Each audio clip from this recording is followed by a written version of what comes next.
Good evening and welcome to tonight's meeting of Burnside Council on October the 12th, opening at 7 p.m. We are still seated according to COVID restrictions in the chamber, but you are welcome to join us here in the foyer to observe and for public question time. Welcome also to those who are watching from home. You notice we are wearing masks except when we speak, and if you are able to attend, currently masks must be worn in the gallery. We acknowledge, first of all, please stand for the acknowledgements. We acknowledge that the land that we meet on today is the traditional land of the Kaurna people and that we respect their spiritual relationship with their country. We also acknowledge the Kaurna people as the original custodians of the Adelaide region and that their cultural and heritage beliefs are still important to the Kaurna people today. We also pay respect to the cultural authority of Aboriginal people visiting and attending from other areas of South Australia and Australia. On behalf of the City of Burnside, I gratefully acknowledge and pay respect to all of those who have sacrificed their lives for this country and its people. Finally, we seek understanding and guidance in our debate as we make decisions that will impact on the lives of all who reside, study, work in or visit the City of Burnside. Grant us wisdom as we serve our community. Please be seated. In the case of an emergency, an alarm will sound and then please follow directions of staff. I remind you that all council meetings are live streamed through this council's website and a copy of the agenda is available by downloading from this website. Members are reminded to raise your hand to indicate you wish to speak and use your microphones when speaking and make sure you turn them off when you're finished. I ask everyone here to turn off your mobile phones or place them on silent, including those people in the gallery, during the meeting. A reminder for the elected members, 3 minutes of speaking time and only one question at a time, although subsequent questions are, related question is allowed. To everyone present in the chamber and the foyer, please be respectful of each other and their opinions during these debates and not interrupt the person debating or talking whilst they are speaking. It's important that all views of the elected members are heard before decisions are made.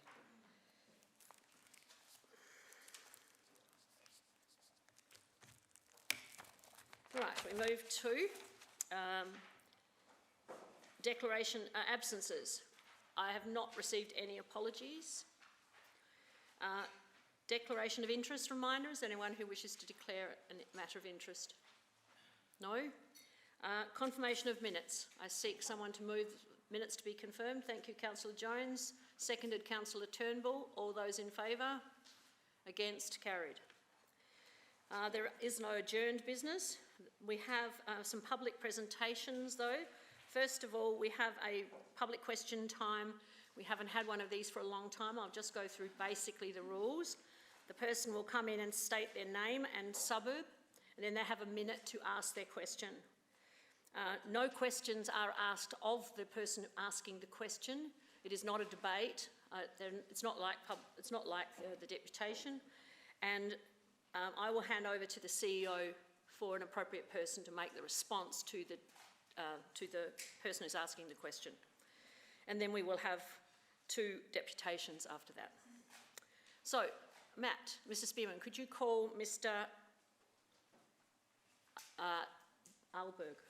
Falberg, please? I know he's just sitting outside in the doorway there, on your left.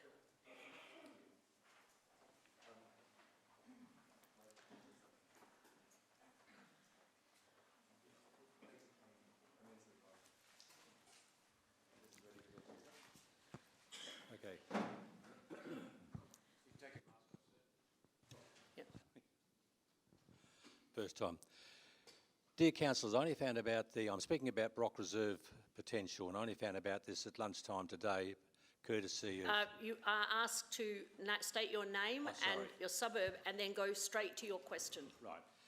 Ian Felberg from Beaumont.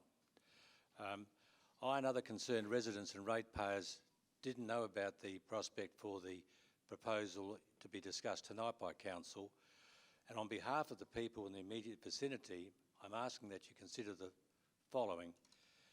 there's absolutely no need for a public toilet on Brock Reserve, and spending $190,000 of ratepayers' money to build unwanted toilets is a waste. Sorry, I need to get your question, sir. It's not an opportunity to address the gallery. That's done through a deputation. You're only asked or allowed to ask a specific question.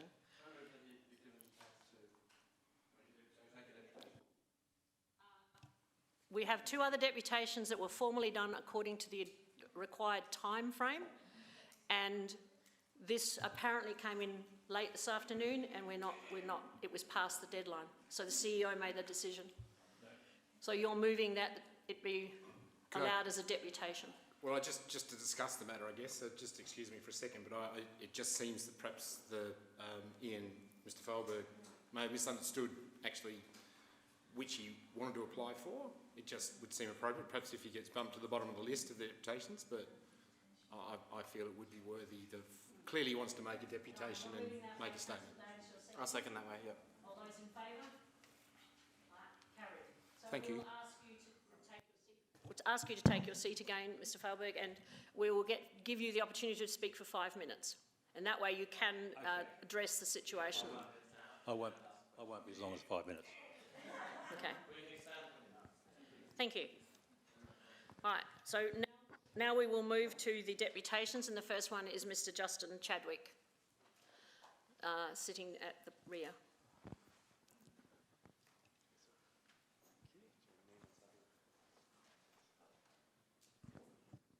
Good evening, my name is Dr. Justin Chadwick, and Kensington Park is my suburb. Thank you very much for allowing me to put forward my deputation, Mayor, Councillors.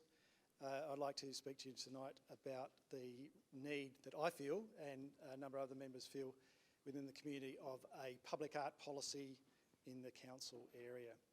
Public art is a very important part of any suburban and city council throughout Australia and throughout the world.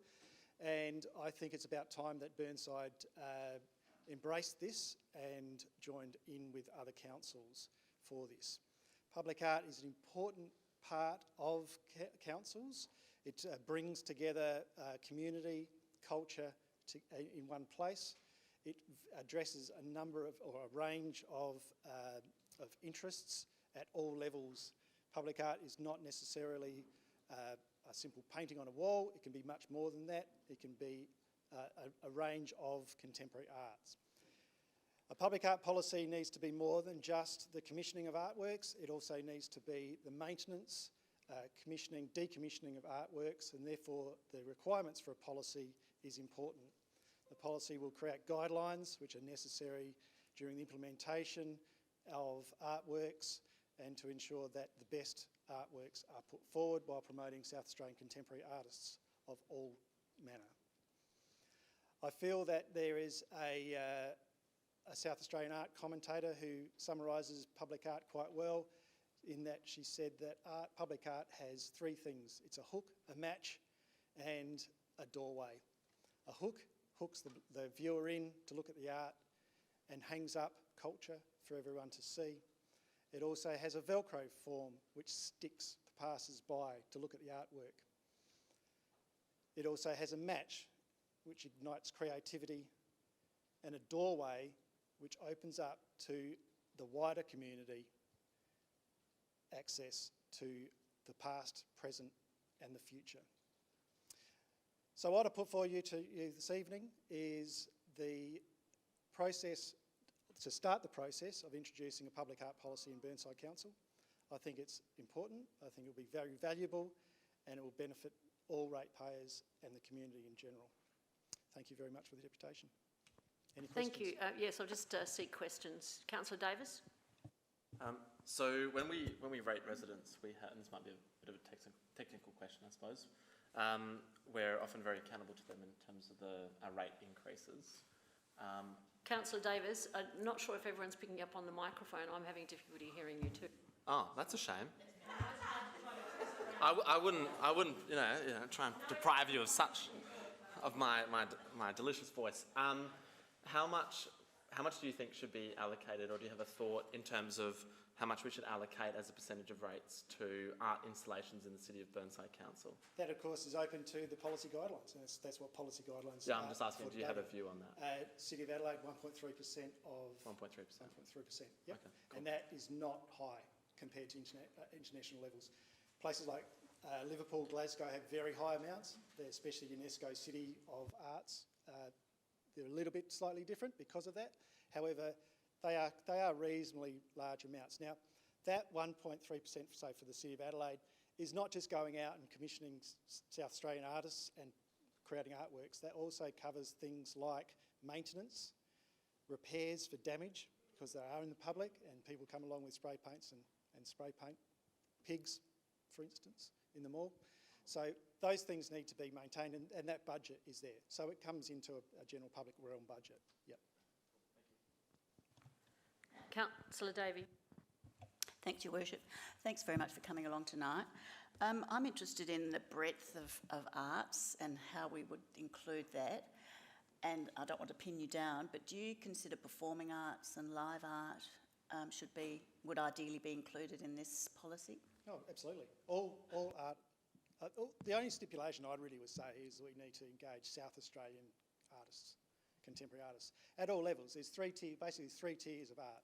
There's the people who initially leave from art school and they are developing their craft. Then there's mid-tier artists, and then there's the people who are mature. And part of a good arts policy embraces and gives the opportunities to all these artists. And this is done generally through a grants process. I can think of an example, for instance, hence the reason why this has come to mind, is about the development on the top of McGill Road. And there's discussion saying that part of that process, including landscaping, will be some kind of public art. The public art for that needs to be addressed by artists who are the best people qualified to put the artwork in place. And they discuss at the outset with the designers, the landscapers, the engineers, everyone who's involved with it, so you get the most appropriate artwork. It's not something which is added on at the end. This is something which is integral. If it's to do it right, is integral at the beginning or throughout the process. Councillor Piggott. Thank you. You're clearly well across this subject. I was just curious what your background and how you've come to be so informed about this. What is your... excuse me if I already should know that, by the way. No, that's okay. My first degree was a Bachelor of Design in Industrial Design, where I met my partner who did a Bachelor of Design in Jewellery Design. She actually is involved with public art for the City of Adelaide, so I'm across that because of that work. And she has spent a lot of time complaining about the lack of public art in Burnside compared to other councils and the need for something like that. I also have a passion for art, probably beyond my financial capabilities. However, that's probably with a lot of people. But I like to see that public art is that. It's for everyone. It's not locked up in a gallery, where a lot of people find galleries as being spaces which are inaccessible for whatever reason. And that's just because it could be because of an institutional kind of concept or for whatever, or upbringing, where a piece of public art is driven by, walked by, and engages with the public on a daily basis. And I think that's a really good thing. Did that answer your question in a circuitous way? Yeah, circuitous, yes. Oh, good. Is there anyone else who wishes to ask a question? All right, otherwise, thank you very much for coming in, Dr. Chadwick. Thank you very much. Our second deputy is Adrian Miles. Is Adrian now here? Ah, yes, thank you. Sorry, Adrian, I did come out to meet you before, but... So do you understand the process? You just announce your name and the suburb in which you live, and then you have 5 minutes from when you start speaking, and then questions follow. Okay, thank you.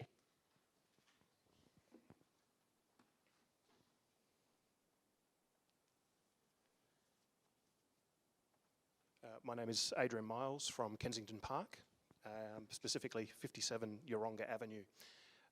Thank you very much for your time this evening, and please bear with me. This is, of course, my first public deputation. And look, I'm going to fly, I guess, with my heart today, mainly because I haven't had time to prepare anything in terms of a formal presentation. only being aware of this at around about 2 o'clock yesterday afternoon, that a matter is to be discussed tonight about the McKenna Reserve and subsequently of a greater impact to myself, my family and our neighbours, the drainage reserve that runs along through a property at 4 Spencer Street and of course alongside 57 Yeronga Avenue. I guess what I'm sort of pleading with members here tonight is to not make any rash immediate decisions around this land. The main reason being is that we've got a lot of time and family invested in the site. Basically, we've had the property in the family since about 1980 when my mother-in-law and father-in-law purchased the land. Over that time, I believe there were lease agreements in where access to that drainage reserve was granted as long as no permanent structures were built on it, and no changes were made, and that council would have right of access if there was a maintenance or some other issue for the drainage culvert. I met my wife sort of in the mid-90s. She was already living in that property, and I moved in with her shortly thereafter. At the time I was aware there was the drainage reserve there. We had an existing house, landscaped yard, access to the zone, and everything was fine. As time moved on in 2003, we had our first child and decided that we'd stay in the area. We loved the open green spaces, the lifestyle that was afforded by the eastern suburbs, close proximity to everything. Essentially what we're actually saying is that we've had free, I guess, access as caretaker of this drainage reserve area. It is literally a small slither between 57 and 55 Yeronga Avenue. 55 Yeronga Avenue runs around the corner and then leads through to continue Yeronga Avenue, or you can cut to Spencer Street and head to the McKenna Reserve there. Of course, over the years, we've used the McKenna Reserve to walk the dog, play with the children there. Unfortunately, there's not much of anything to do there. It's just a green space, but it's obviously lovely to have the trees and the open green space for access to meet with people.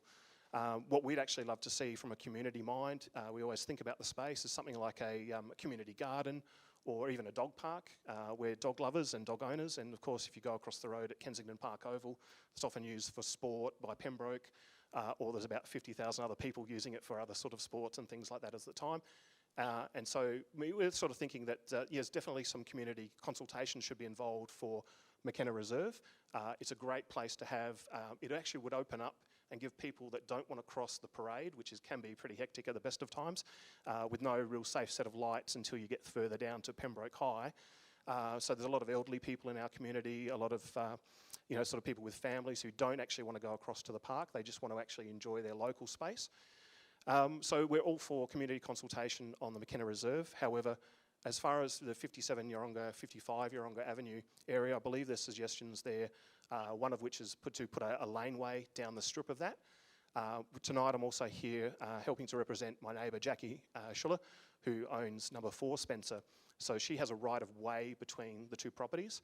Council some time ago approved development by the previous owner to put a pool and a tennis court in the block behind at that section, which you'll see on the map that you've all been issued with tonight.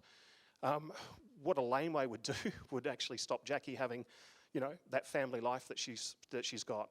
Being a single mother with her children, obviously she's got the pool, the tennis court there to look after her children, enjoy the family time with family and friends.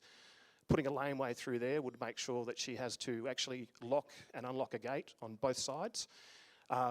There's a security issue there for both of us. In fact, one of our main reasons is that we like the security and safety we're afforded by having the neighbours around us. We all know each other really well, we get along really well, we socialise. Even with development that's occurred behind us with a number of other blocks, we're all part of the family, basically, of that Yeronga Avenue. In previous years, even further down Yeronga, we used to hold street parties at a number of places during Christmas as well, to give you an idea of the sense of community that I'm representing here. In that laneway, obviously that drainage reserve continues in both directions, goes up the hill, goes down the hill. If we're going to make basically a split laneway that goes to nowhere, it's not affording any benefit, it's actually a cost to council. What we're actually offering, and I guess what we're saying, is we're happy to remain a caretaker of this small slither that's between 57 and 55, always granting council with access. And what we're happy to do is obviously keep that as a greenscape and maintain the area. Obviously we want further consideration, so I'm just again pleading that no harsh and rash decisions are made tonight about that space.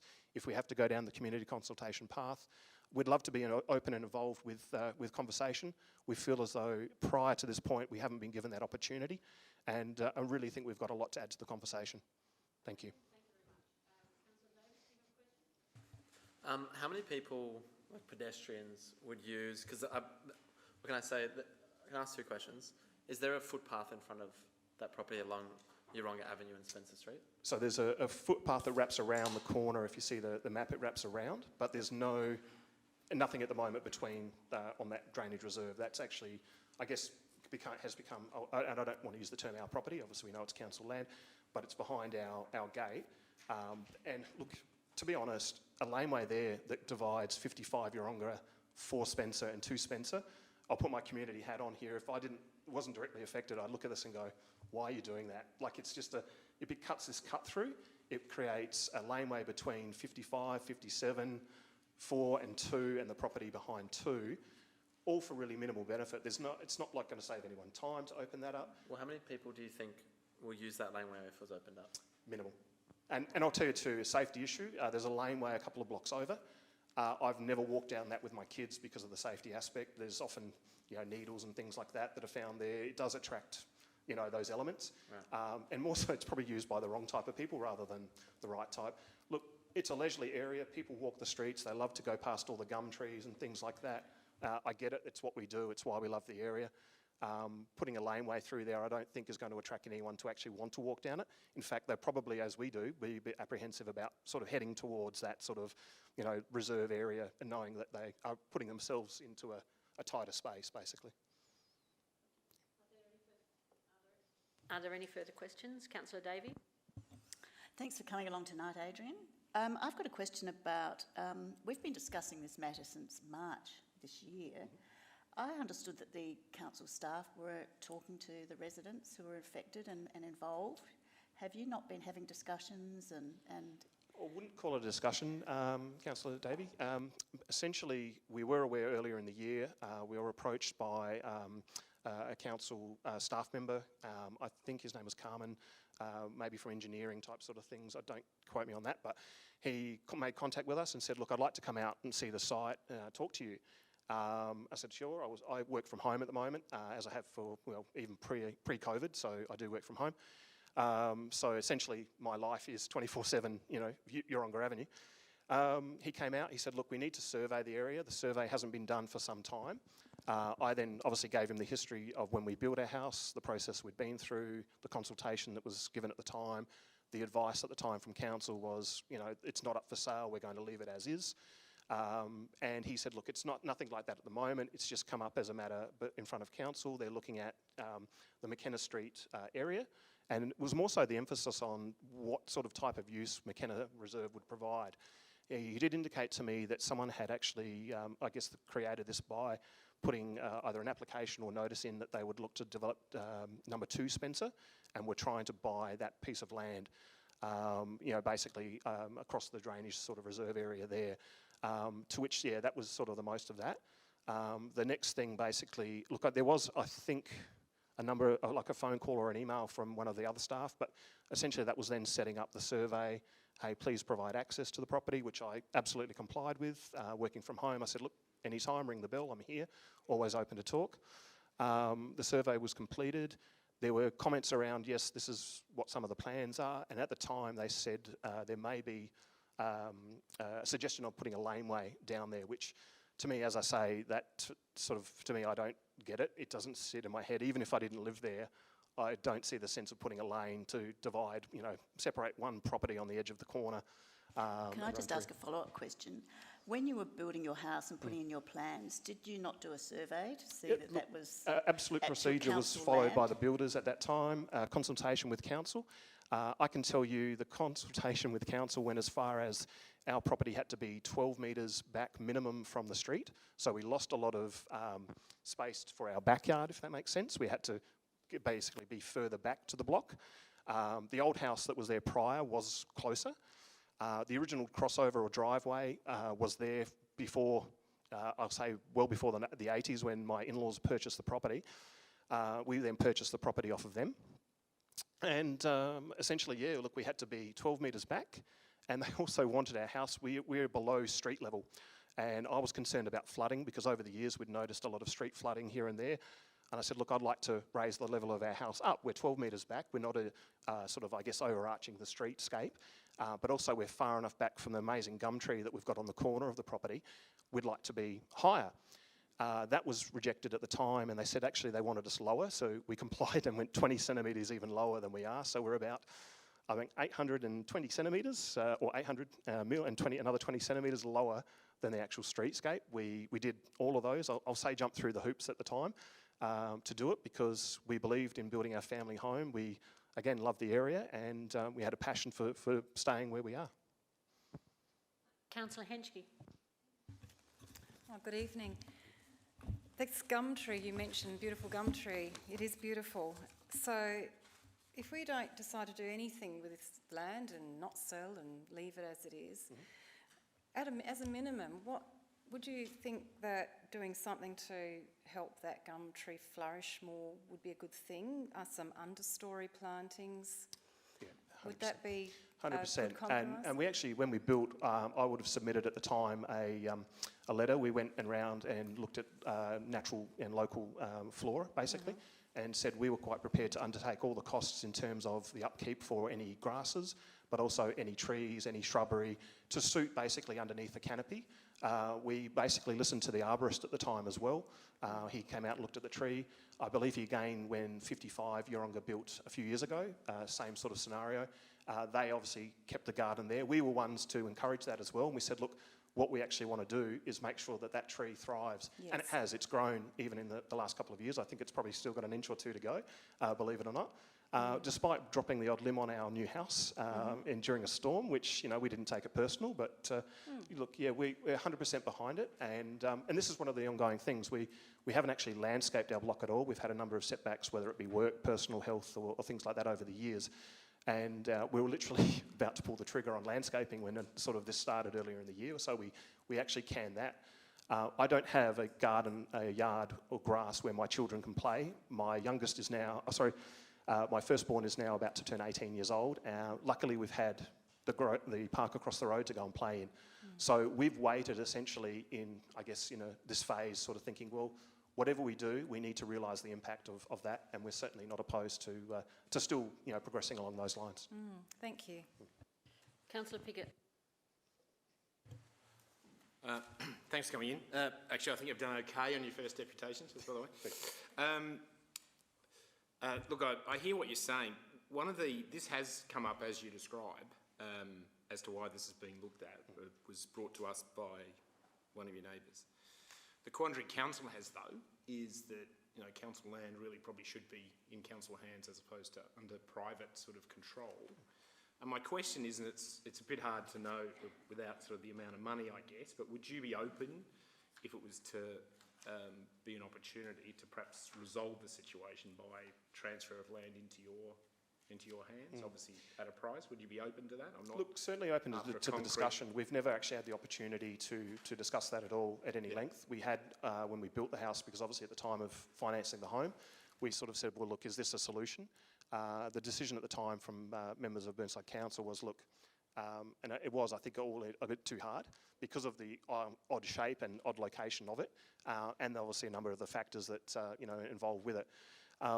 Look, we're certainly not opposed to it, and I do recall too, and I'd have to check with my amazing mother-in-law, who's in her mid-80s now, that when they first purchased the property back in about 79, 80, at the time a lease was actually set up, and they were actually paying a yearly lease fee for that land.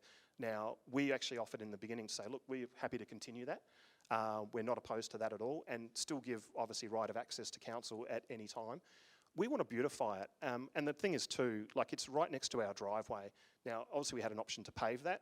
We could do other things, but there is a bit of heat that comes off of that. The road obviously offers a lot of heat.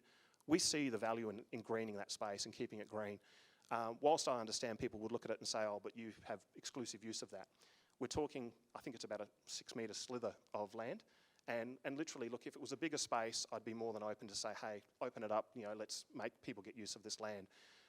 I don't see it as a reasonable, and I think people would walk past that if it was a laneway or something like that and go, who was behind that. Like, it just doesn't make sense. You know, we've brought value to the area. As soon as we developed the property, there's been a number of new homes in that area. People have moved in. People have actually started, renovating their homes, thinking, well, you know what, this is actually a place to stay and build, the foundations and things like that. So, look, certainly happy to look at those options and discuss that with council and work on an amicable solution for everyone in terms of the community. Is there anyone else who wishes to ask a question? Oh, Councillor Dawes, yes, you. Yeah, I had the same question as Councillor Pickett. So Oh, okay. thank you. Right, is there anyone else who has a question? Councillor Davis? Did you say that there was someone else here as well? Yes, so I contacted Jackie Schuller, who's... What was the question? Did you say that there was somebody else here as well? Another resident? Yeah, so I contacted Jackie Schuller, who's from number 4 Spencer, and she's the one that has the right-of-way access you'll see on the map there. Look, and I'll be honest too, my concern immediately when I heard about this was mainly for her. She stands to lose more in terms of this, and I know, again, we're talking council land, but the previous developer that she bought the property from was able to put a tennis court and a pool on that back section of land, knowing full well that obviously that was in existence. Certainly they purchased the property knowing that easement would have been there, the drainage reserve was there. But in my mind, my heart goes out to her as a single mum. If she has to actually then go to a point of having that yard, her backyard blocked off, and then the section of entertaining area of tennis court and pool for her children blocked off as well, I just don't see, who wants to get out in their bathers, unlock one gate, stand next to someone in the street, unlock another gate, go through, go for a swim, come back in. You do that late at night, who knows who's in the laneway and all that sort of thing as well. To keep an eye on her kids, she wouldn't be able to do that from under a pergola. She'd have to literally be in that back section with them 24/7 as well, creating that issue. So yes, look, she's happy for me to speak at this point, again, because we sort of got this at the last minute. And look, we're a united community in the area. Thank you. Are there any further questions? Right, well, thank you very much, Mr Miles, for coming in. Thank you so much for your time. Now I'll call upon Mr Failberg.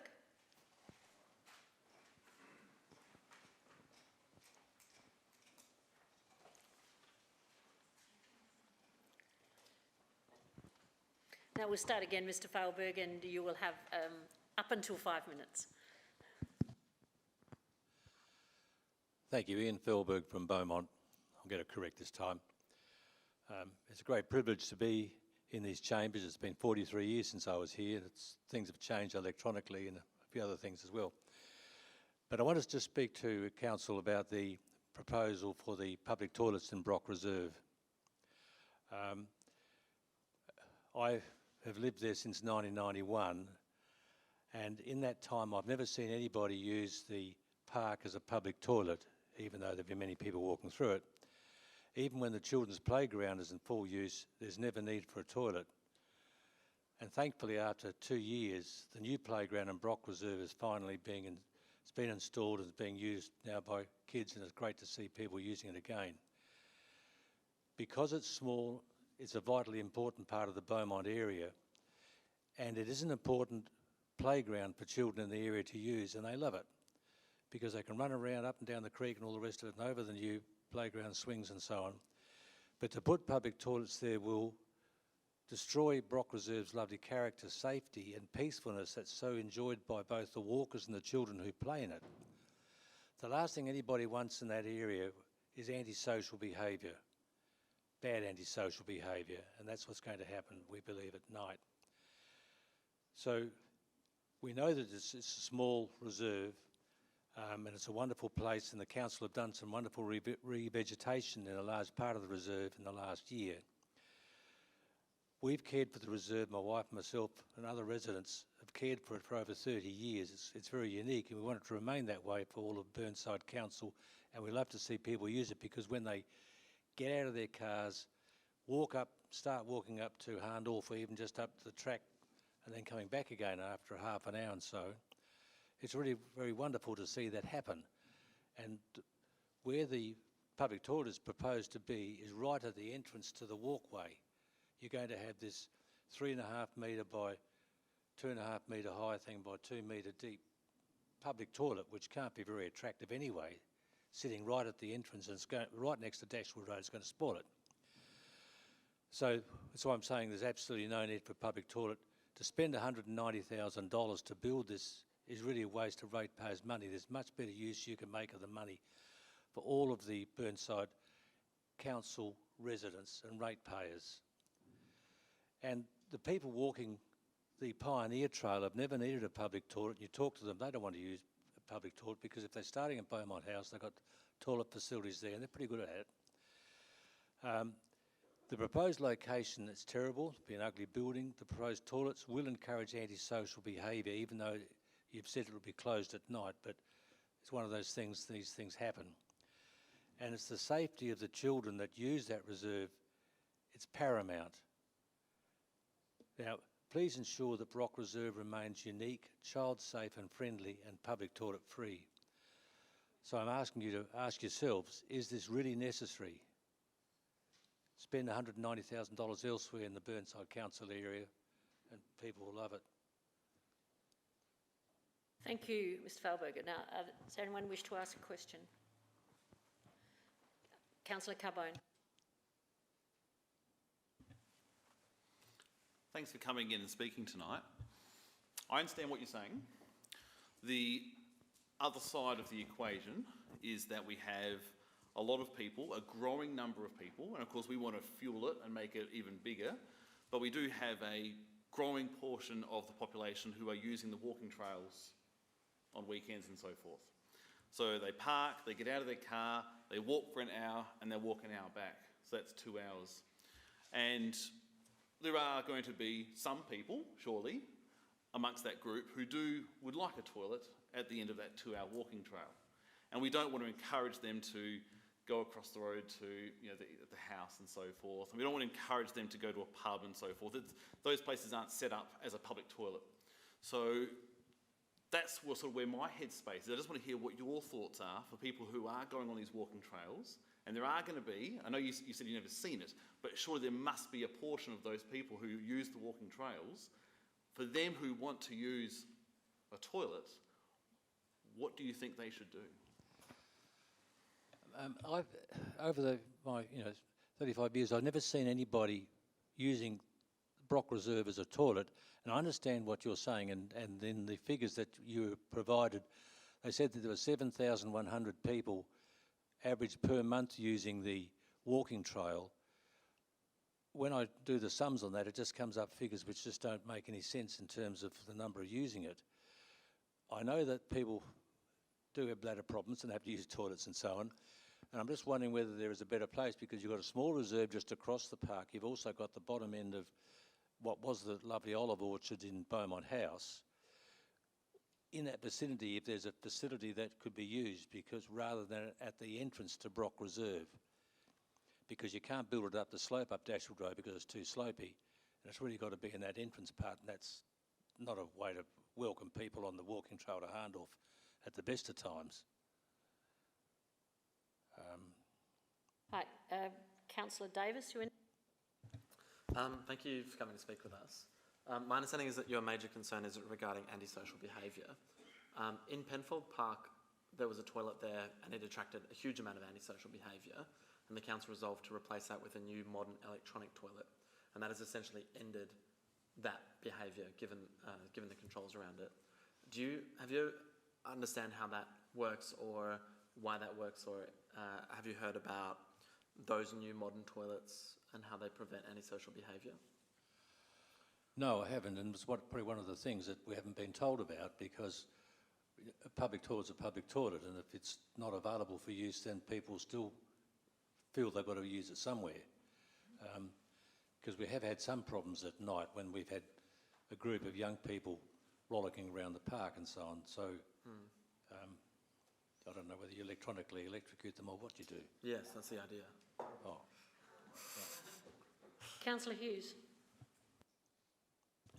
I was just going to ask, firstly, thank you for coming in and giving us a presentation this evening. And I guess I was just wondering, you obviously spend a lot of time at the reserve, and I'm just wondering, this might seem a little bit ridiculous, but there was a lot of mention of dog poo in the report that we got, and I'm wondering if that is perhaps a bigger issue than actually needing a toilet.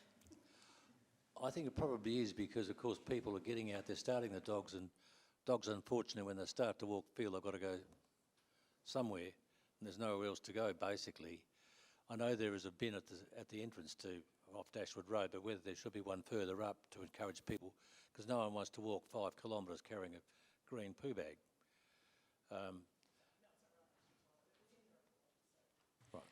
Councillor Piggott. Well, firstly, I was curious as to why you were here 43 years ago, the last time you were at council. Yes. It's not relevant, but I was just curious. Well, I represented Rose Park, Toorak Gardens. As a councillor? Councillor. There you go. Yes. Never ask a question you don't know the answer to. I did have a legitimate question. Look, I do feel the issues around the concerns that people have about public toilets, I think, have moved on quite a way. It is the issue on whether it's required or not, and I guess the 7,000 people in a month is something like 200 or 300 in a day, and you clearly don't feel that's what you see going through there. Is that fair to say?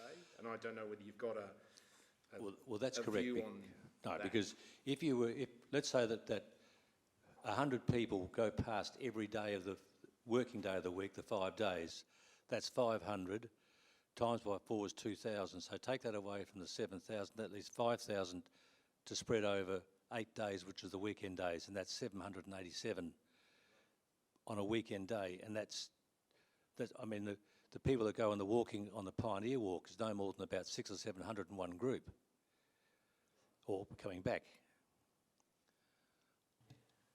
Councillor Henschke is next. Oh, good evening. Evening. The data we've got here when the consultation occurred showed that there was approximately like a 50-50 split. Half the people, 22 responses, half of them were pretty much against it and half were in favour of it. When you look at the details of those who are against this toilet, I'm going to be asking questions tonight of the administration to see if those issues can be resolved or not. For example, one resident said, I think we'll be able to see this toilet from my kitchen window or some window. I'll be asking questions to see if the location of the toilet is going to affect the amenity of residents, full stop. You know, who wants to look out and see a toilet when they look out their front door? But so my question is to you is, I've noted that quite a few people want this toilet of the 22 responses. Do you know these people that want the toilet there, and are you getting a sense from the community as to why they're so keen? Or are these perhaps responses from people that don't live there? Do you know much about that? Well, the council only surveyed people within the response area, so that it wouldn't be people who have come from more than 200 metres to start the walk or bring the kids to the playground that would be affected by that. So it's very hard to check from the responses why people are saying that, but like I said, that I've never seen anybody trying to sneak up behind the olive trees and whatever it is and so on in that time, despite a lot of people who are walking and enjoying the park. I don't know whether that answers your question, Councillor Henschke, but... No, well, it does. I just wanted to know if you knew that there were people that want this in the immediate vicinity. No, all of the people that I've spoken to in the immediate vicinity don't believe it should be there. Right. Thank you very much. Councillor Hughes? I think I was just going to ask a question of the staff just to clarify whether the counter is just counting at one point and it could be people going out and back, so it could be potentially doubling up on the numbers. Can we save that to the debate? Thank you. Because the question needs to be of the deputy. Next question is Councillor Turnbull. Thank you, Mayor. Thank you for coming in. May I ask how far you live away from the Brock Park entrance? Do you live right close to it, or how is this toilet going to affect you personally? Our property adjoins Brock Reserve on the southern side, so that we are, I suppose, probably 80 metres from the start of the walking paths from Dashwood Road through the park. Right. So we overlook the playground etc. And we can see the people walking up and down all the time, and the cyclists as well too. Thank you. Are there any further questions? All right, well, thank you very much, Mr. Falberg, for coming in. Thank you very much for the time. Thank you.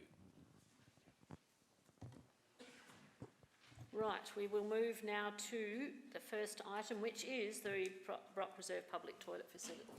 Oh, got to call them out, yes. First one, does anyone wish to raise that one? Councillor Hughes.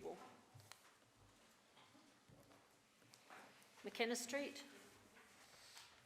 Are we fighting for it here? You both had your hands up at the same time. Councillor Davey? Australia Day citizenship? Councillor Piggott? Records management policy? Anyone wish to withdraw that for debate? Otherwise I seek a mover. Councillor Cornish moving. Seconded, Councillor Lemon. All those in favour? Carried. Mayor's activity report. Anyone wish moving it? I just want to make a slight change in the report. When the CEO and I met with what we thought was going to be Saints Gym Club, it was actually the CEO of Gymnastics SA. And unfortunately, I'd written this before we actually had the meeting, so I just needed to correct that. It was with the CEO and another staff employee of Gymnastics SA, not the Saints Gym Club. And now I'll go, you moved it, Councillor Dawes, seconded by Councillor Hughes. All those in favour? Carried. Minutes of the Eastern Avera Water. Anyone wish to withdraw it? Otherwise a mover, please. Are you moving? You're withdrawing it, Councillor Davey. Brownhill Creek. Is anyone who wishes to withdraw it? Otherwise I seek a mover. You're moving it, Councillor Cornish, seconded Councillor Davis. All those in favour? Carried.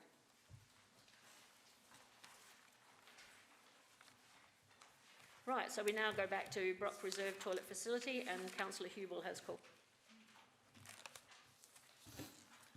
Thank you, Worship, and Nina, Marnie, everyone, I greet you all this evening. I'd like to... Someone got their mic on? I'd like to remove part 2.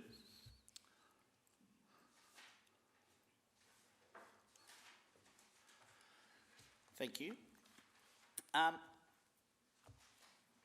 Look, obviously we know that this is a project that stemmed from an elected member bid from Her Worship the Mayor. Look, and I've looked through the feedback, and yeah, it is close. 11 to 10 or whatever it is, 55 to 45. It is very balanced in terms of the data that we've gotten back. But I spent some time going through that feedback, and of those 22 responses, I did note that 13 of them were from the catchment area. And I think I'll probably need to ask a question later in the debate as to whether we know what proportion of the answers were from the catchment area or not. But looking at the positive feedback, a lot of it was very brief. There was a few, I think, that were even just a tick box, yes, with no elaborations. And when there were elaborations, it tended to relate to other issues within Brock Reserve and the Hills Face Zone in general. I think people saw it as an opportunity to voice their feelings about the general area. Bins, dog poo, co-use, cyclists, converting road reserves to public space, all came into play. But I didn't see too much in the way of advocating for this. No one certainly has gone out of their way to contact myself about this prior to this issue coming before the chamber. I've never heard a resident talk to me about toilets in Brock Reserve at all, apart when the draft budget went out. I got contacted about it then. Very passionate opposition. And I think if we look at the negative responses, obviously a lot more considered and passionate, as is often the case with council issues. And look, and I will go on the record and say I don't necessarily agree with a lot of the negative arguments. I don't believe that there are social issues concerned with toilets, particularly that are locked at night. But what I do see is the residents are very vocally opposed, whereas the supporters are not vocally supportive. So I put a lot of weight in that. And look, it is worth testing the waters here. And I think it's probably more sensible in a big picture sense to undertake a study analysis of the whole Hills Face Zone, Glen Osmond Reserve area, as opposed to looking at this issue in its own right. And I know sometimes we do that, but I guess to change from the status quo, I'd need to be convinced that it's worth changing, and I'm not convinced that it's worth changing. I'm a regular user of that trail. I've done the Pioneer Women's Run. I'm up there a lot. And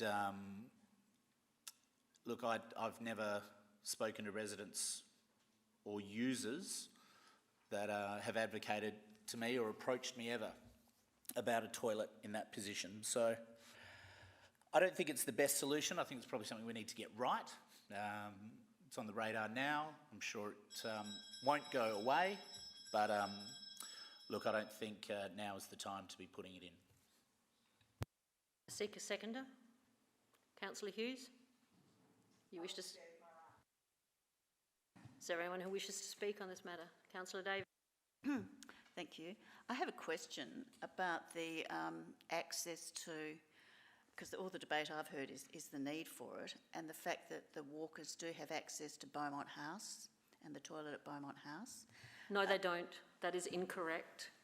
The only day they have access to Beaumont House is on the Pioneer Walking Trail Day, when they celebrate the time when the women used to walk barefoot from Beaumont House to Handorf or vice versa. They do not have access to the toilets in Beaumont House at any other time. They do have, I have evidence that people have used the gardens of there because there's no toilet there. Councillor Davis. I'd like to speak against the motion. Councillors, what I would do is also flag that in terms of the spending, perhaps it's not an immediate thing, but I think we should make a long-term provision for it. I think it should go into perhaps a long-term budget, but I don't think that we should just not approve the installation of a public toilet here today. I don't think that we need to put extra pressure on it, but my alternative motion would be that we approve it and include that in a long-term budget for council. Now, we have a huge amount of walkers that go out there every month, 7,100. That's done by, if you look at your agenda papers, it's done by a counter of people going past that counter. And perhaps at the end it'd be helpful if the administration answered the question regarding if that was double counted or not. I don't think it's fair to go and have a look at the quality of responses. I mean, how many of you have been absolutely passionate about going to the toilet? Probably none of you. But damn, I would tell you that you'd be incredibly passionate about preventing antisocial behaviour. So what you're looking at is a clearly just an obvious public necessity and a public service that council should be providing to its residents and to ratepayers and to its visitors that come here, as we would expect those facilities provided at Marialta or in the hills when you go on those walks as well. We would expect that when we visit there, those basic public amenities to be there. And I think we as a council community should be looking to make those facilities available. But I think that the residents, when you talk about how strongly they're opposed to it, I think if they actually understood and it was set down and explained to them how the public toilets actually worked, how the new modern electronic public toilets actually worked, then I think that a lot of those fears in terms of antisocial behaviour would be reduced. And we've tried and proved this method in Penfold Park. We had a toilet there that was a hotspot for antisocial behaviour. We installed the electronic toilet and that antisocial behaviour has completely diminished. Now, when the deputy spoke, and it's absolutely no criticism of him, of course, he did say, well, the public toilets, people will get into them. Well, it's just not possible. That's just not how they work. They are electronically closed at a certain period of time and they cannot be used any further. So I do not think that it will be used for drug deals or anything like that. And I think there's a significant amount of fear in the community that if they understood what these facilities represented, it would only be of benefit. Now, I believe that we should provide basic amenities, particularly in such a popular walk such as this. I think it's a prudent and logical thing for us to do. No, there aren't people here with pickets saying, you know, not installing a public toilet is poo. Clearly, we don't have a large rabble out there. But I think that we should be acting as a community citizen, thinking about our visitors and our residents, especially those families with small children who, as I don't have any, I don't think, but you go there and then suddenly they want to go to the bathroom. So I think that we need to be considering those families and our visitors. Thank you. Councillor Carbone. Thank you, Your Worship. I agree with what Councillor Davis has said tonight. And I know it was a shock for me too. And now we're back to where we started. It didn't take long. But all I can say is that on some of these occasions, we need to look beyond the spreadsheet. We need to look beyond the data. We have to apply just a little bit of common sense. And what would we do if there was any of this that applied?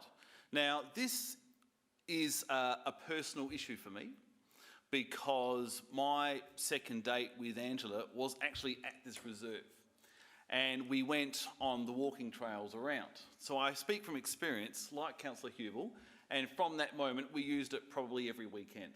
It was a good thing that I don't think most people in Burnside recognise. We see it in our Instagram photos and so forth. But I have lived here all my life and I never really knew where those walking trails were. But it is certainly a growing segment of the market. We come in here every second Tuesday and we talk about it in one way or another about promoting more recreational activity. We talk about improving the health of our population. And this is something that a lot of people can do and enjoy and experience the views and get physical activity passively without really even knowing it because it's so gentle and engaging. So sometimes we need to think a little bit outside what we've read in the reports and just apply a little bit of common sense, okay? And the common sense is this. There are a lot of people and a growing portion of people who undertake this type of activity. Now, it's only common sense that some portion of those people are going to need a toilet. Now, it's not the sort of thing that people would get in a huff and puff about and write to their local members saying, I need a toilet. But I can bet your bottom dollar that if one was there, they would use it. Okay? I also believe that, like a lot of things, wheel parks, for example, there is a perception issue around public toilets. And they think of those old school toilets, those concrete blocks that just ooze dodginess and seediness. That, of course, you mentioned the word public toilet and they all shudder. So it's no surprise that there are some people out there who are against public toilets. But like Councillor Davis mentioned, there are public toilets and there are public toilets. And the new ones repel all those bad things that we've heard about in the past about toilet blocks from the 80s. So all I can say is a lot of people use this. A lot of people would use a toilet if it was there. We can't simply sit back and say, go use Beaumont House. Beaumont House is not a glorified public toilet. I'd hate to think what their thoughts are of people coming in, using the toilet and then nicking off. So people use this activity, they need a toilet, and don't be deterred by the perceptions out there in the community about public toilets. Councillor Henschke. Thank you, Mayor. Did you know that there are 4.8 million people in Australia that suffer from incontinence? Did you know that there is a national public toilet map? Did you know that there is an app? I've got it here. I can go to my app and I can see where the nearest toilet is, where the nearest nappy changing facility is, so I can plan my trip. I'm speaking to this motion now. I will not support this, but I will support a motion to support our people. Wherever they go, if they're planning a trip, that they know where they've got a facility. What we can do as a council is promote things like this national program, this app, to our residents. We can perhaps locate a toilet facility or other facility with other social infrastructure, parking, in the vicinity of Brock Reserve. There might be another location.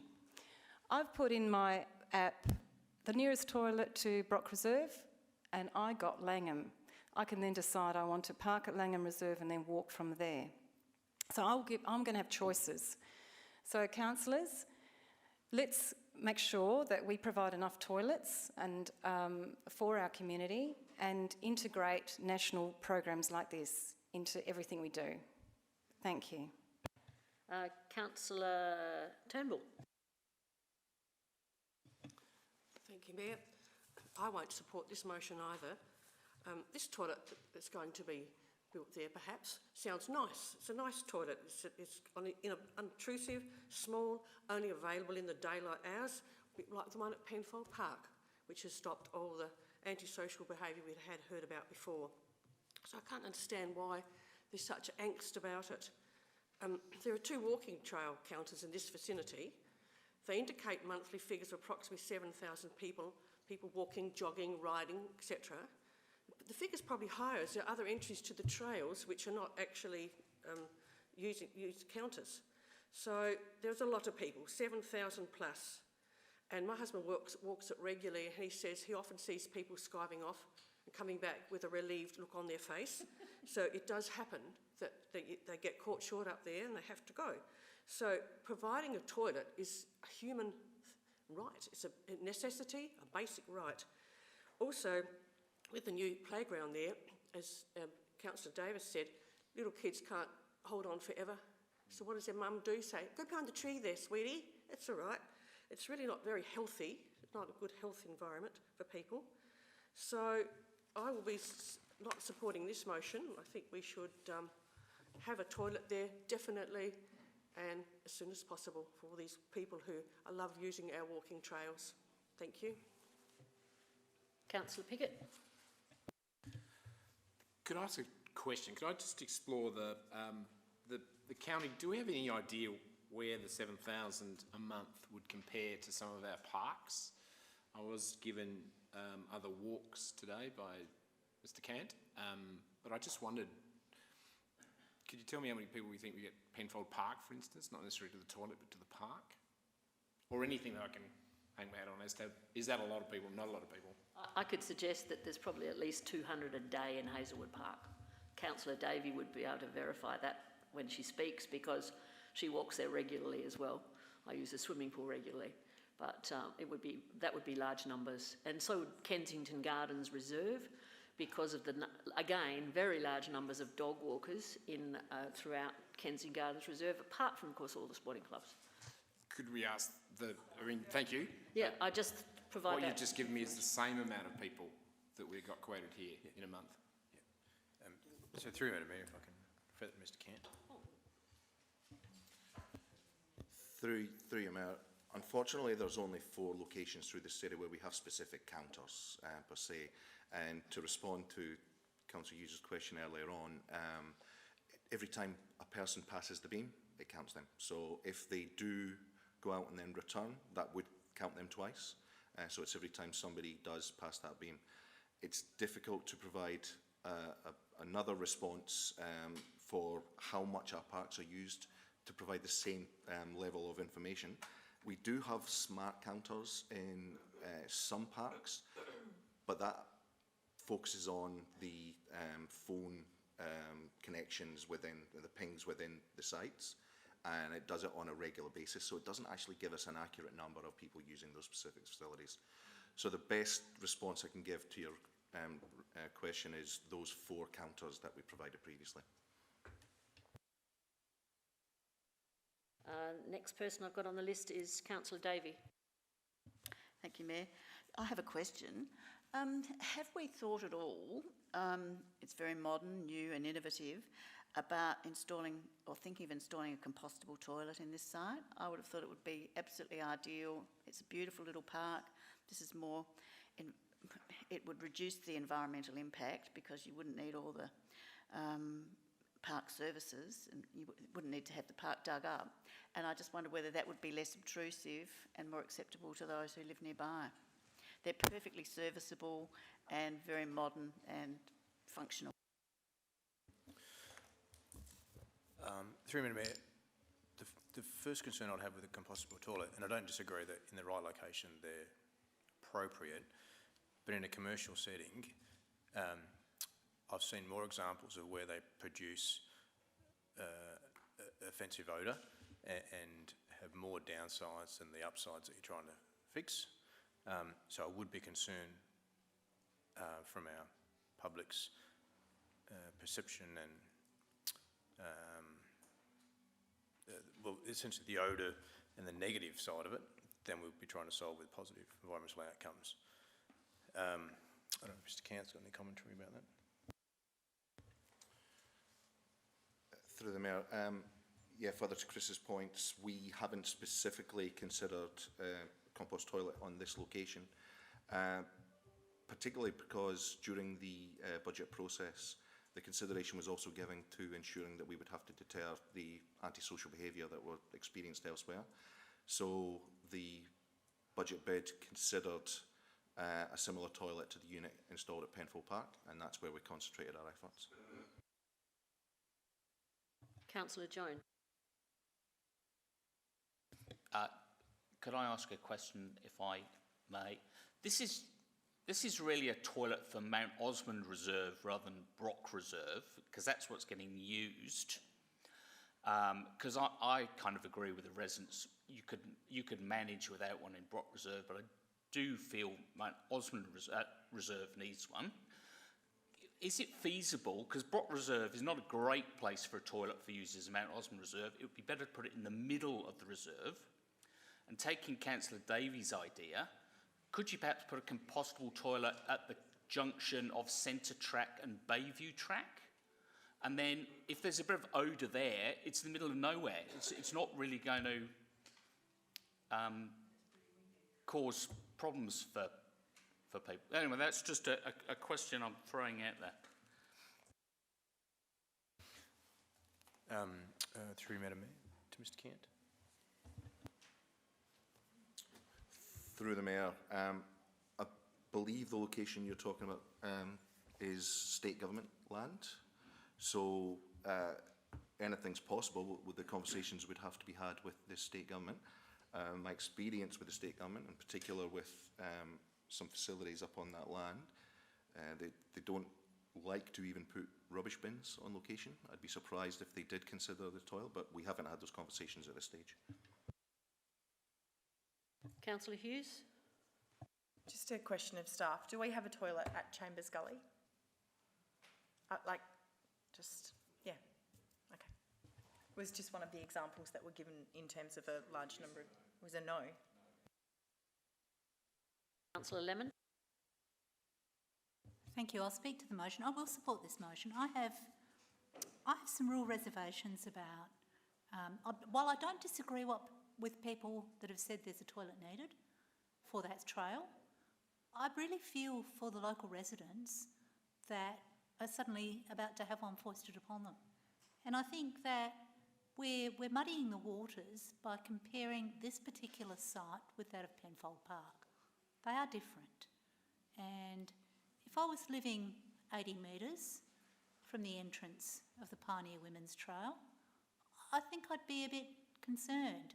However, much like a brand new Dalek, the new toilet looked like, because it's electronic and flashes and only works during the day.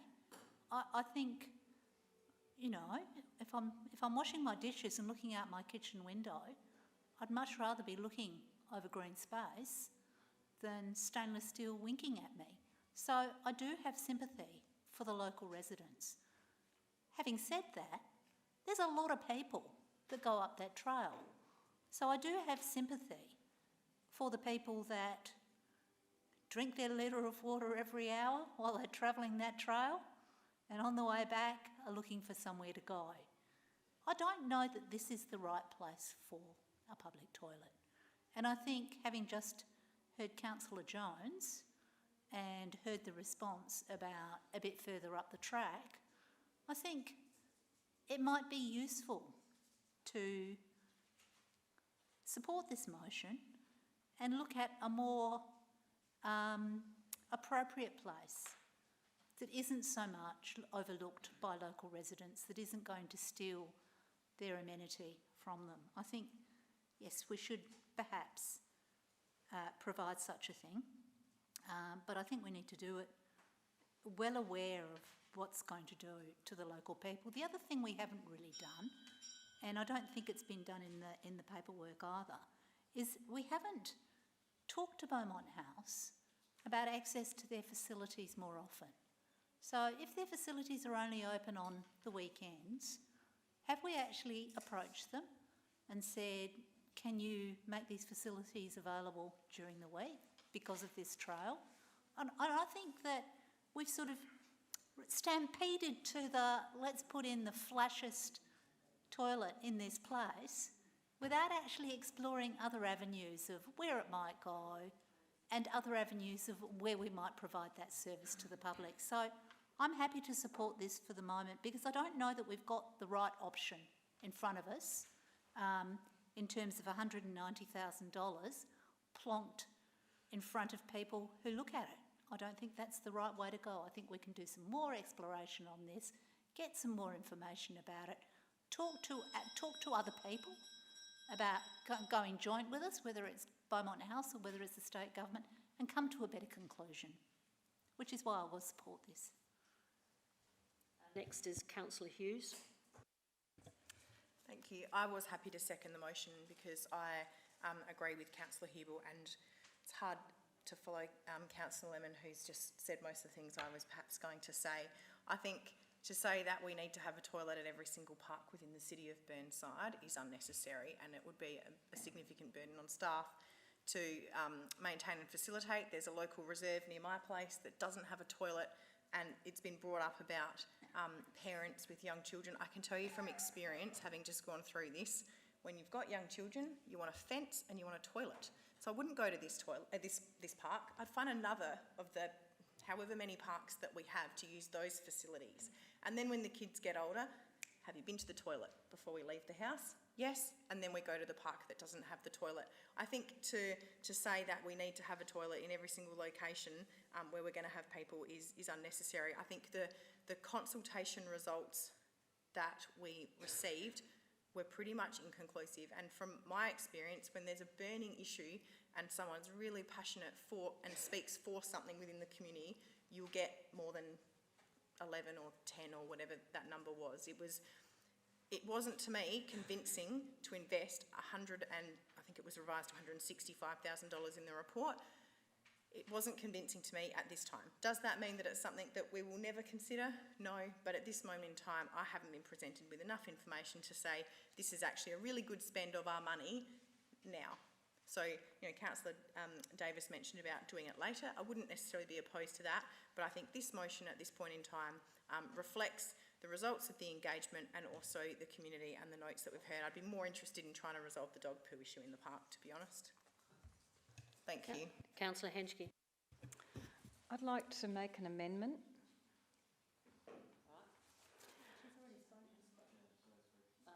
Yes, you've already spoken, you can't. Right, is there anyone, I haven't got anyone else on my list. Question, Councillor Hubel? Oh, sorry, Councillor Piggott.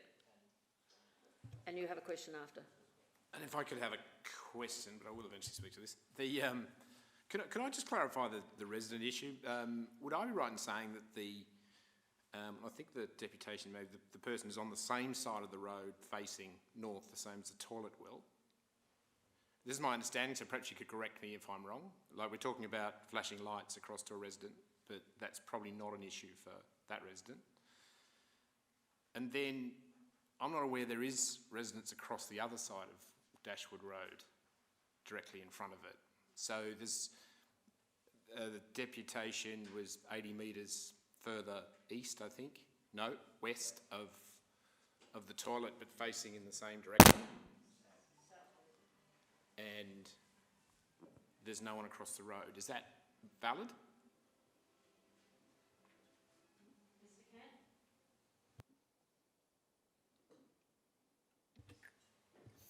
through the mayor, from the location of the toilet, there's a small road reserve, which is a triangular section on the other side of that road, and then there is a property on the other side of that road reserve, just one property on the other side there, and there is an adjacent property approximately 15 metres away, just behind where the proposed toilet would be, just on that would be the western section of the reserve.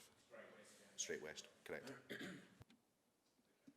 I wish to speak at some point, but if it's now or not. Not now.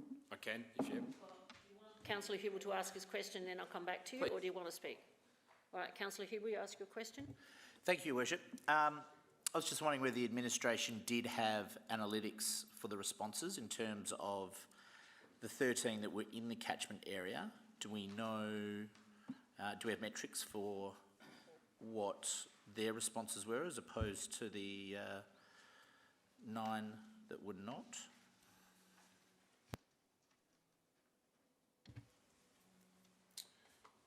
Through the Mayor, if you turn to page 15 of the agenda papers, within the community engagement report, it breaks it down a little bit further.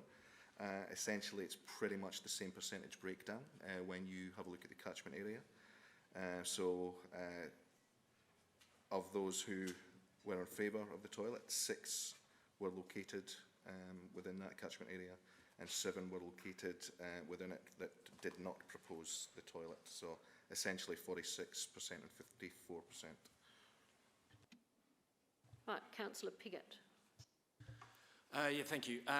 Look, I do support the installation of a toilet, so I don't support this motion. And this is not straightforward, I don't think, but I think the consultation didn't give us a lot. There's not many people in there. The against were fairly passive, and there wasn't that many of them. The fors were passive and not many of them. Although there is certainly anecdotal evidence that's come even off the chamber floor today that seems to indicate that there is an issue there. It is a strongly used area, and then by definition, there is a need for toilets more than average. Now that doesn't mean they are everywhere. I get that, but I think the case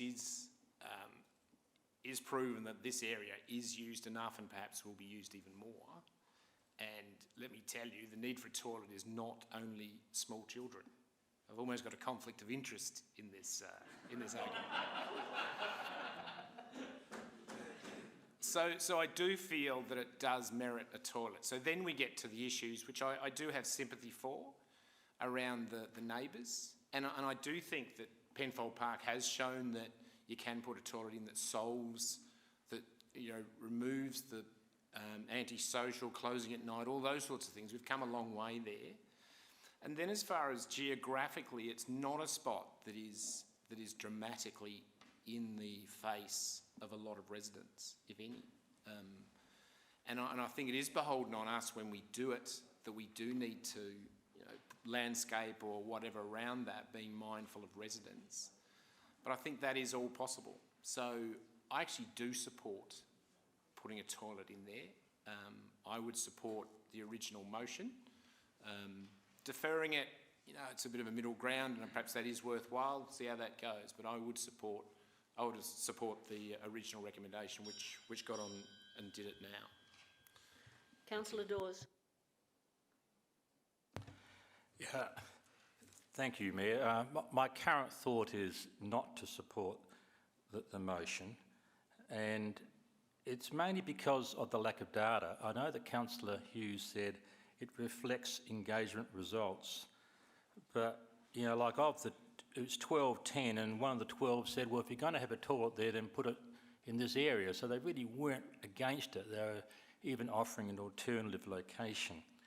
But I want to congratulate Councillor Davis. I thought that was one of his best speeches. I think it reminds me of something you said about Will Park, I think 2 years ago. That was, you did explain it well, and the most important part about Councillor Davis's speech was the part about the Penfold Park toilet and how that has stopped the antisocial behaviour in that area. If we're going to have something a little bit smaller, not the same size, probably half the size of what's at Penfold Park, it could work. But I am concerned by the lack of data. I am concerned by that. We haven't mentioned much about public health during the debate, but that's also an issue. So with this motion, I will vote against it and see what happens next. Councillor Corner. Thank you, Worship. Just a question, I suppose, because I've come to the mind, and I'm doing my preamble for the question, I've come to the mind that there's probably a need definitely for a toilet. The question is the location. Would providing the toilets in Beaumont House and council actually contributing to that cost, maybe even with CCTV or something along those lines, is that a feasible solution for the location and actually providing a need ongoing?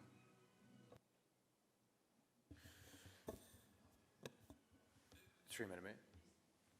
Oh, was that a question to me? Yeah. Yep. I think the challenge there is that Beaumont House isn't open and readily available every day of the week. What this type of toilet would achieve was, apart from nighttime usage, but was access 7 days a week during daylight hours.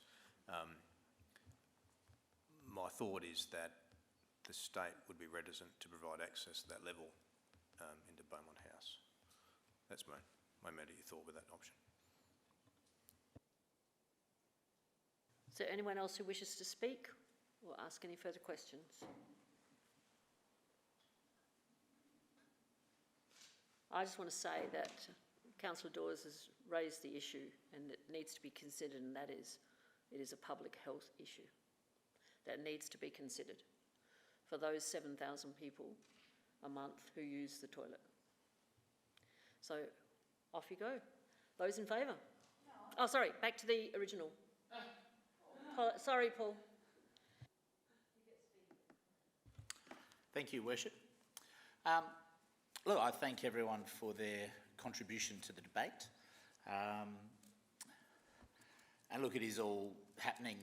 I'm so pleased that there's such interest in this issue. Look, hearing all these perspectives for the first time tonight, there's a lot to it, and certainly a lot of it is news to me as the local ward councillor. Look, I do need to push back on a few things that I've heard. We'll certainly provide, maybe not push back, but certainly provide my perspective on this. I don't know of any evidence of people using the park as a toilet. I've never seen evidence of it in all my time, since we're all being anecdotal. Using it several times a week, I've never seen it. So, so there to you that have. Residents haven't approached me. When you get elected, often you get little bug issues come to you. Not a single resident or other elected member has come to me and said, hey, people, going to the toilet behind bushes is an issue. It's just complete news to me. So maybe we need to open up our communication a bit more. Maybe if I did know about this, it'd be a bit different. Look, yep, it's a service that's needed, but look, I've just had a quick look at the public toilet map, and apparently there's no toilet in Penfold Park. There's no toilet in Simons and Simons. There's no toilet in Wood Park or Ferguson Reserve or Ferguson Square. There's no toilet in the Common. Lots of these places are popular without toilets. Conningham Street Dog Park doesn't have a toilet. Lots of kids go there with their dogs. So, look, just because toilets are good to have doesn't mean there needs to be one here. And I initially thought of this issue that it's a problem looking, it's a solution looking for a problem. But look, you could certainly make an argument that a public toilet is useful anywhere. And I certainly am not anti-public toilets, and I really reject the antisocial argument. That's not part of my thinking here. But look, I just have not seen evidence that there is a toilet needed in this location. up in Mount Osman Reserve, elsewhere in the area perhaps. But look, I just think it's a big change, and given the limited data we have and the limited analysis we've got, I mean, as far as public health goes, EHA hasn't brought anything to us. You know, I just don't see that we've got enough to go on to break the status quo. Right, I'll put it to the vote. Those in favour of the motion as it stands? Those against? The motion is tie. Well, I won't be supporting the motion, and that's pretty obvious because I'm the one who actually got approached by a large number of people asking me to put this in as a budget bid, partly because I was the Beaumont Ward councillor and had been for 8 years, and I was approached by people who came to me and said, and women in particular, because men will find a tree, as they have told me. I stood at that, I went there for a week and talked to people coming down from their walks or going up for their walks, and they told me they needed a toilet. But the guys said, oh, we can always find somewhere to use a toilet, but I suppose it's a bit hard for women. And women told me, once upon a time, we could walk up there and we could go to the toilet behind a tree. I'm explaining my, excuse me, I'm just explaining my reason for my casting vote. No, she gets to give an explanation of the vote. She can speak. I'm horrified that I'm never allowed to speak on anything, especially since this was my budget bid, and I really was controlled. The issue for me is that I have got the evidence. I have got the people who have approached me. I have spoken. I went down there every day after I found that there was no consultation papers left in the area, so nobody could actually respond to it. I actually contacted council and asked them if they could put some new ones up. They were on the rubbish bin. How many people read signs on rubbish bin, on A1 rubbish bin? The issue was, people spoke to me and said, I went down there every day for a week, morning and night, and talked to people about it, about whether or not they thought it was useful. And the ones who said that it was useful were particularly women, and women with children, and women who took children to the playground who didn't live and walk within walking distance of that little playground. And one lady said to me, I walk there and I walk for 3 hours. I don't have a drink before I walk because I'm afraid I want to use the toilet when I'm up there. This is not just in Brock Reserve, this is going up onto Mount Osmond. I don't take a water bottle with me for the 3-hour walk because I'm afraid I need to use the toilet. And once upon a time, the toilet, I could do that because there were hardly any people there. But since the RAA ad and since COVID, there are so many people using it. Tonight, there were 20 cars parked there as I came to council at 6:30 in the evening. And that's the same every morning and every day, every night of the week.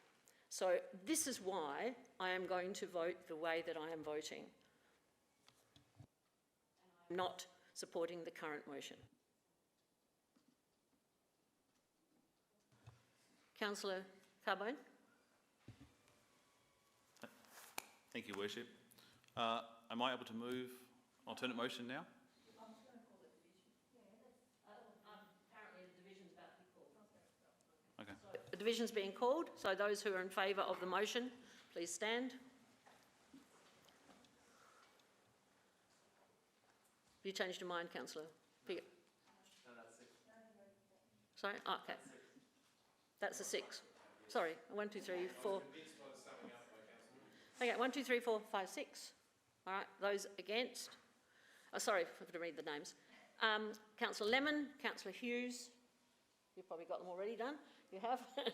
And those are Councillor Lemon, Councillor Hughes, Councillor Davey, Councillor Piggott, Councillor Cornish, Councillor Hubel. Those against, Councillors Henschke, Davis, Carbone, Turnbull, Dawes and Jones. And the Mayor had the casting vote.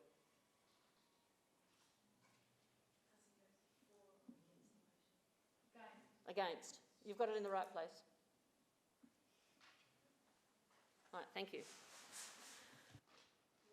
Now Councillor Carbone. Thank you, Worship. Am I able to move items 1 and 2? please. Yes. And I won't speak for long because I think we've all heard the argument. I suppose the only things that I might add that I don't think I've heard tonight, and that is we are not talking about Brock Reserve. Just to make clear, we are talking about the walking trails that feed off it. And this, as the Mayor briefly mentioned in the summing up, this is a vastly growing area in the market thanks to COVID and so forth. This park is different. It is very, very different from other parks due to the length of time that people will dedicate to this park. It's different from going to Hazelwood Park for a swing or whatever. You are going there to go for a lengthy walk, and sometimes time gets away from you. So you can be there very easily for 2-3 hours because you get to a certain point and then you realise you've got to turn around and go back again. So before you know it, it's been a long, long period of time. I do think having the toilet at the start and at the end of the walking trail makes common sense, just for the sake of filling up water bottles, maybe going to the toilet before and just as you're about to get to the end. It's also easy to access. So if there was an issue with a blockage or a globe out, those sorts of things, it's easily accessible to our staff rather than having it in the middle of nowhere and that being an issue and so forth. So, Your Worship, that's all I'll say. I think we've heard it all tonight. The Seeker seconder, Councillor Turnbull, do you wish to speak now? Is there anyone else who wishes to speak? Councillor Hughes? Since this is a toilet for the whole Glen Osmond Reserve, Mount Osmond Reserve, apologise. Do we have some sort of evidence that this trailhead is the best space for it at all? Have any studies been done into public toilet need in the area at all? That this in Brock Reserve is the best space for it, given all the different ways you can access Mount Osmond Reserve?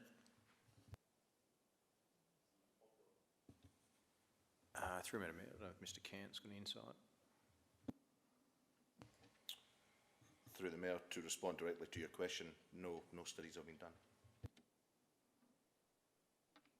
Can I just ask a follow-up question then? Why did you specifically choose this location?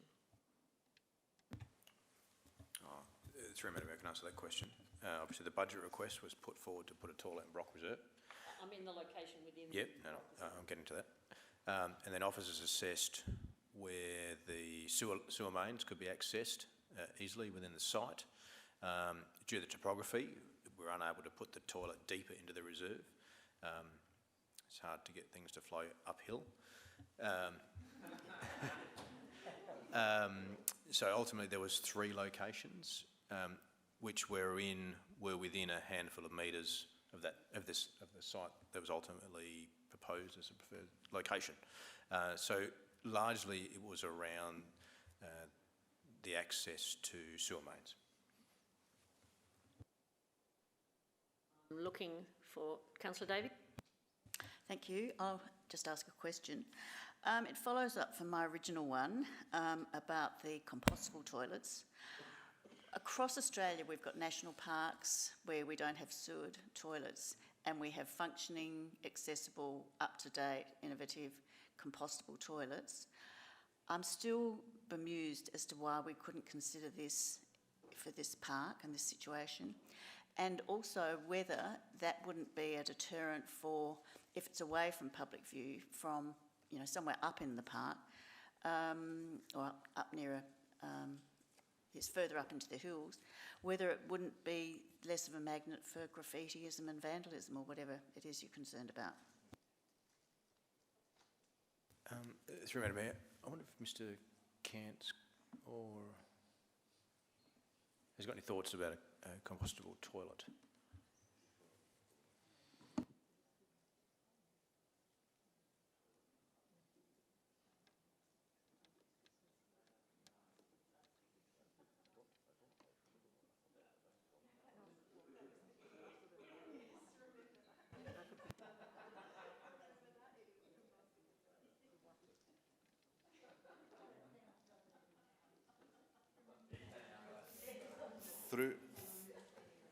through the Mayor.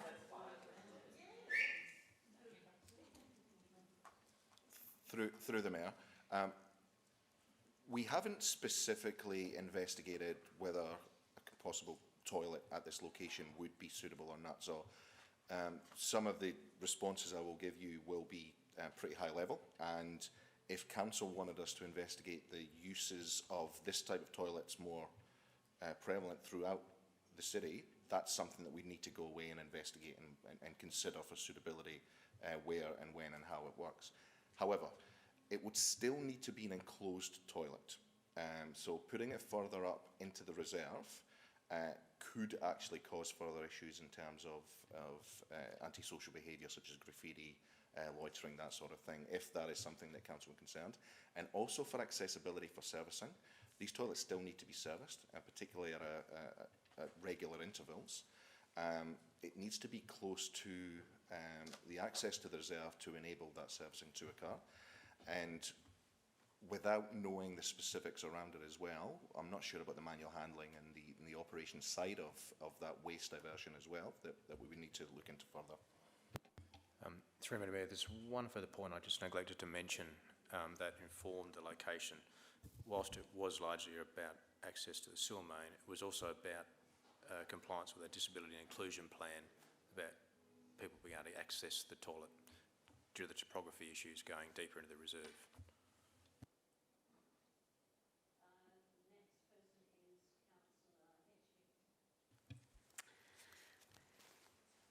There are some really good ideas I'm hearing, and it sounds like we're discussing project details tonight.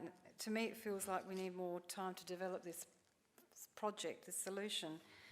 So I'm wondering if you'd support an amendment to this motion so that words like this, that we investigate, that council investigate and report back to council alternative solutions to support walkers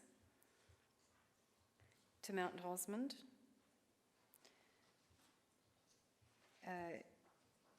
In consultation with other stakeholders, state government agencies.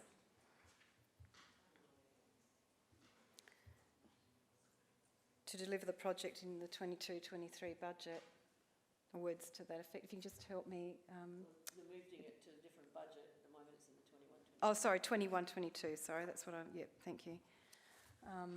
And I'm doing this because, yes, we have disability access inclusion plan, we've got climate change, and we want to make sure we're not going to be increasing our power costs every time we put things like this in. We have amenity impacts for the community. There are solutions, with the phone app, so that's part of a solution that helps you identify where your toilets are in the city. So perhaps an innovative solution may arise by spending some time investigating some alternative solutions here.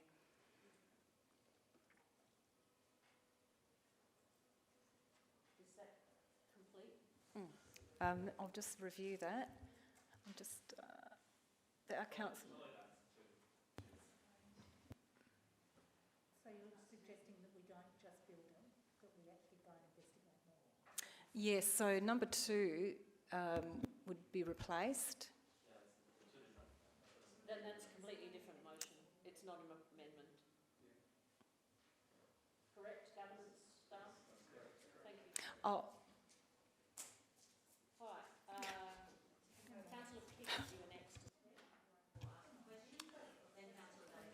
I too was going to have a crack at an amendment, but as additional number 3, that administration engage directly with the immediate local residents and communicate to them their plans in respect to amenity, safety and ongoing maintenance of the planned facility. Don't ask me to repeat it. In respect to and communicate their plans in respect to amenity, safety. How are we going? Oh, good.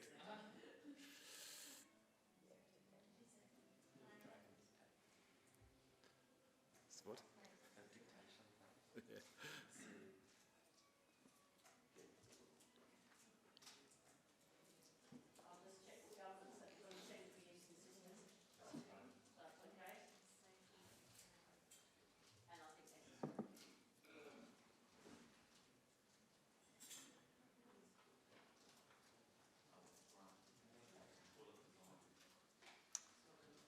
Amenity? Does amenity cover that?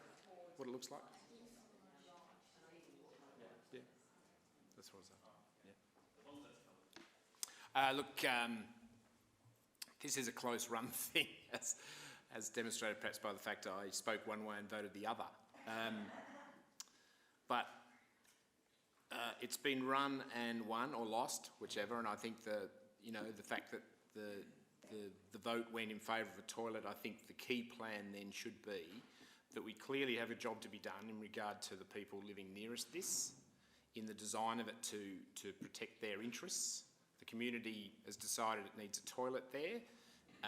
We should progress that, but we should also plan it looking after those people as much as we can. Now, if there's a house straight across, which I'm told there is, I didn't notice yesterday when I went up there, and there are obviously residents on the same side, we need to design that toilet to minimise the impact on those people for the good of the community. So I feel that's an important change if we're going to vote up a toilet, which based on the last one we probably are. So I seek your support on the amendment. Seek a seconder for the amendment. Councillor Davis? Yeah, thank you. Penfold Park does have a toilet in it, Councillor Hughes. Yep. Oh, right.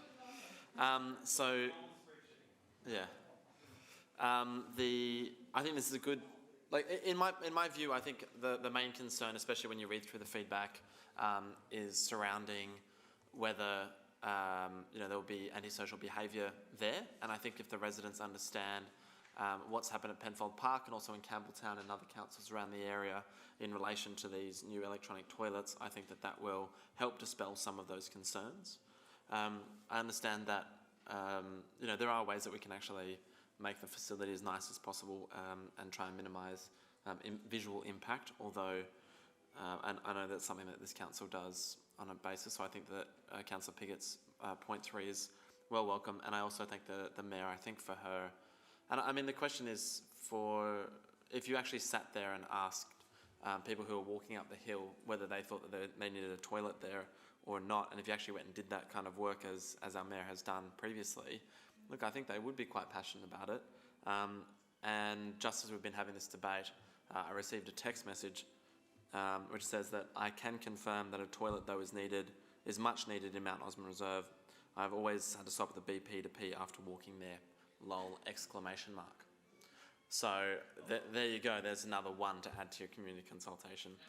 So I do think this is appropriate, and I'll support the motion, and I thank Councillor Piggott for the amendment. Is there anyone else who wishes to speak? Councillor Henschke? Thank you, Mayor. I really support the idea of having a toilet, but I'm very concerned about their concerned residents as well. I would like to make an amendment. No, we have to vote on this first. Pardon? We have to vote on this first. No, you can't have to vote on this one. Yeah, or a variation? A variation is an amendment unless it's just a word. Yes, yes. So what's the word change one? Yes, that they under 3, when we say the administration engages with the immediate residents in respect to amenity, safety and planned maintenance, if I'd just like to speak to that, if those immediate residents are really upset about this, we are still approving the go-ahead. It just seems to be very unpleasant. So we need to make sure, and that's what this amendment says, that the amenity, what it looks like, what surrounds it in terms of planting to reduce reduce the visual, any visual impact at all will be looked at. The safety and the maintenance is covered in that third clause.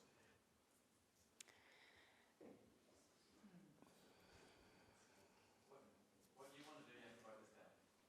Yeah, that's right. I think that the addition that Councillor Piggott has put in there is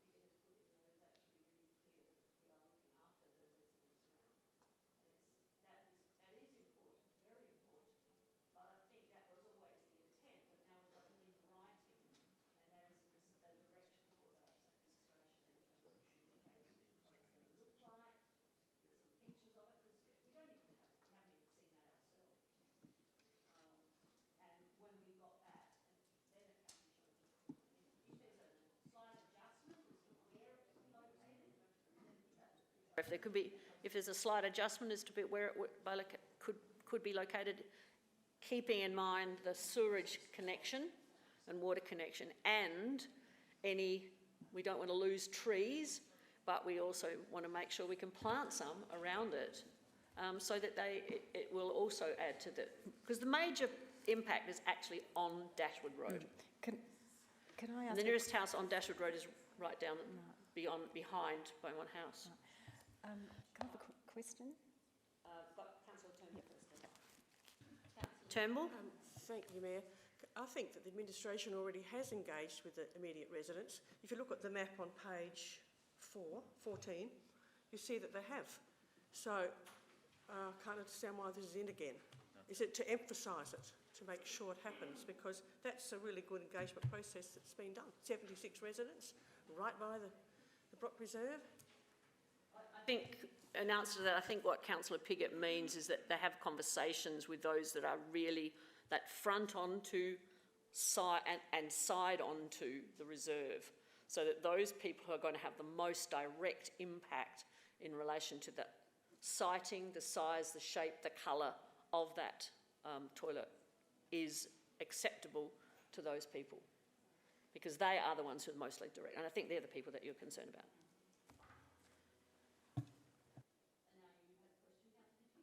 Thank you. What is the setback distance from the proposed location to a home?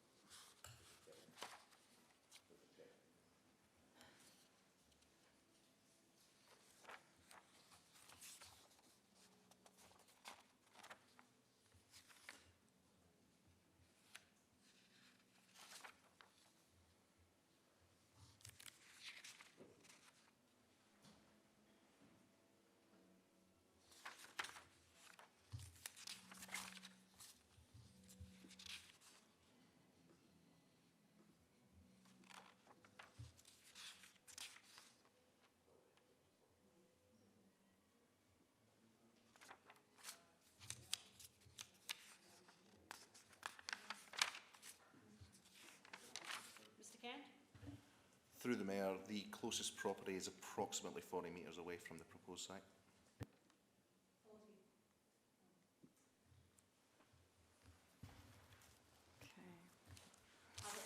Are there any further questions or debate?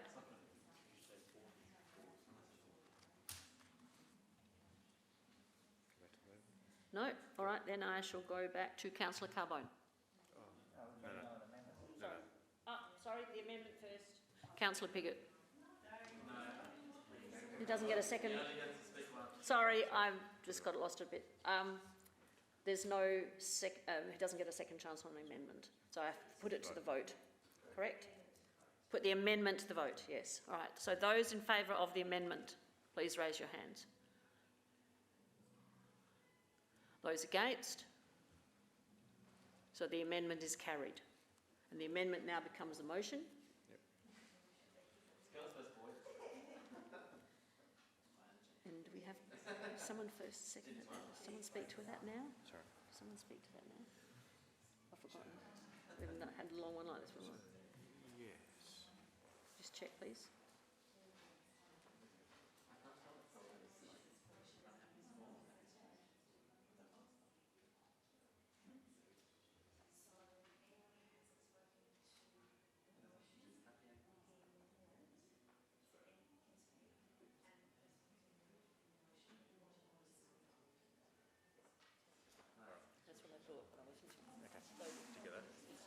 anyone else who has. Now, is there anyone now who has not spoken who wishes to speak?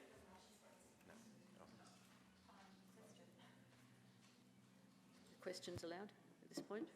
Yeah. Thank you. In the Planning and Design Code or development policies, what is the setback distance for public toilets to a residential dwelling? For example, I'm aware in my work that setback distance from a sanitation facility lagoon is 200 metres from a home due to odours and noise, pump sounds, such matters. So this toilet is a self-cleaning toilet with electrical, mechanical items. There'll be service vehicles, etc. What is our policy, planning policies? Do our planning policies state or speak to this?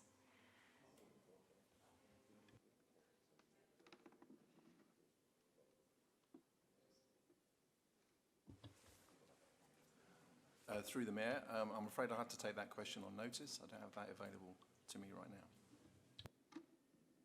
Is there anyone else who wishes to speak or ask any further questions? Councillor Hughes. Thank you, Your Worship.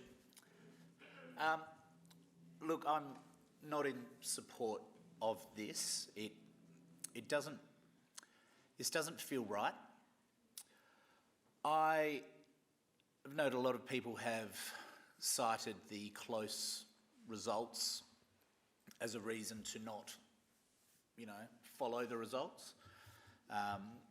Saying, oh, there weren't that many people and look, and it was so close, it doesn't matter. Okay, fine. In that case, what we're doing is we are making a very major modification, again, to the status quo without any community input. So on one hand, you can follow the consultation and value the feedback, in which case, there's no, looking at the risk assessment, 6.1,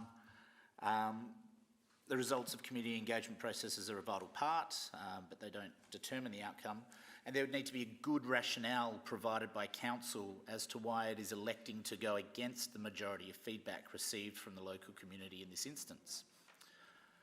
I honestly have not seen the really good rationale.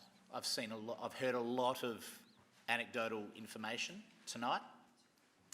I've not seen data or evidence to support that Brock Reserve is the best place for a toilet in the area. No elected member who has received a lot of evidence, a lot of people approach them and have evidence. This is not being communicated to me as the ward councillor. So in my mind, I just do not see the evidence that this is the location. I don't think this passes the pub test with residents and the use of public funds. I don't think we have information. We have not received a business case. We have not received an analysis of the area, analysis of the needs. We have the mover of the motion said that this is a toilet for all of Glen Osmond Reserve. But this is just one of the many entrances to Glen Osmond Reserve. It happens to be the only one with a counter. You can get into the reserve from a lot of different places, including the freeway, up the top of the old bullock track. A lot of parking up there, a lot of space up there. So I think for what is quite a major thing to do, I just don't think we've got the backing and the evidence to do this. Is there anyone else who wishes to speak? Councillor, oh sorry, it was Councillor Davis. I just want to ask a question. In terms of the use of public funds, have the community had the opportunity to make comment on this proposal as part of the 2021-2022 business plan and budget? Through Madam Mayor. Yes, they have.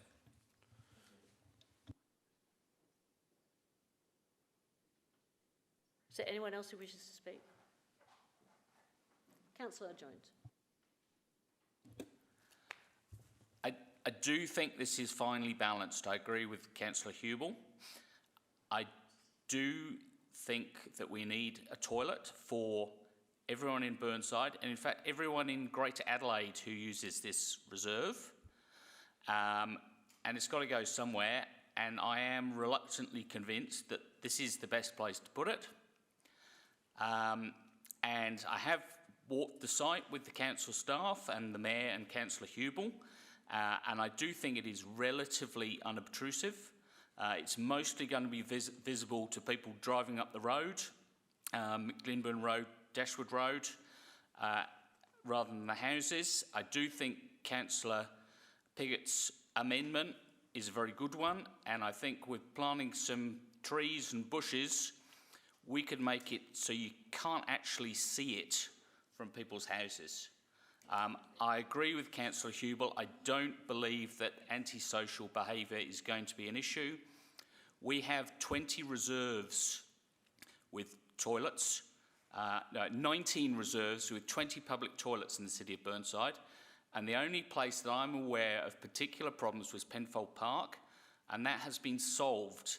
And not very far from this reserve, we've got public toilets in Miller Reserve in Linden Park, in Warrego Reserve in Linden Park, in Tregenza Oval in Linden Park, that are open 24 hours a day, and there is no evidence of any problem in there. And I don't believe that the people of Beaumont are so much less law-abiding than the people of Linden Park that there's going to be big problems with this place. So I am convinced that even though, you know, I'll probably not get re-elected as a result of this, but I think it's the right thing to do, speaking for everyone rather than just to save my skin. So I will support the motion. Is there anyone else who wishes to speak who hasn't spoken yet? Councillor? I'll speak briefly, mostly just because I wanted to support Councillor Hughes. I think we can take as much anecdotal evidence as we want from people that we hear from things in the community, but we do consultation with people for a reason, and that's because if you feel so strongly and passionate about something, you will actually go to the effort of picking up a piece of paper or pulling something out your letterbox and filling it out and putting it in the post. So I think quite often the responses that we get from that consultation is that polarised view. We don't get the people that sit in the middle, and I don't have a problem with that because I think they're quite often the people that we need to take advice from and listen to. And you know, I think we've also had residents. There was no notification before that went in the budget, and to be honest, if you get the budget and you're not sitting around this table and you don't have the opportunity to read the background papers and navigate your way through, it would be very, very easy to miss. So from my point of view, the reason that I won't be supporting it is because I think we should have done the consultation, which is what I said at the budget evening. We should be doing the consultation with these neighbours before we make a decision. So that's why I will be not supporting this motion. Is there anyone else who wishes to speak? Right, I shall go back to Councillor Carbone. Thank you, Your Worship. I think over the last 2 hours, we've got ourselves into a bit of a spin. We are talking about a public toilet in a public park. So let's not confuse the issue too much here. This is not about climate change, business cases, data, pub tests, feeling right, and so forth. This is about installing a modern toilet in a park that services 7,000 people every week, and that's growing, and we're putting it in the area that is the major and most popular entrance and exit. This is not about putting in a public toilet in an award-winning wedding venue across the road. They don't want that. We've all talked about anecdotal examples tonight, and I'll throw one more in, okay, for good measure. When Angela and I used to use the walking trails, there were many occasions where we're about sort of 15, 20 minutes away from the car, where the toilet is, and we have to make a mad dash down to my parents' place in Hazelwood Park. And I'm sure there would be thousands of examples. We only surveyed the residents, but we didn't survey the users.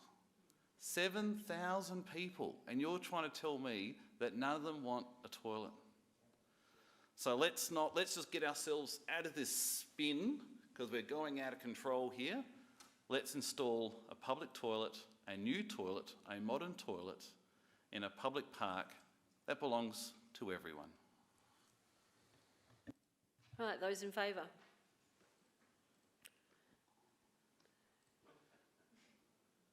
Those against? Right. Same as 1, 2, 3, 4, 6, same as before. You know my answer already. I am going to support this public toilet because it is a public facility. It is a public health issue. People may not be using the toilet in Brock Reserve, but I can guarantee they are using it, the grounds up on Mount Osmond Reserve. And this is the major access here, and Bayview is a major access where most people park their cars at the bottom and go up there. So I am going to support the motion.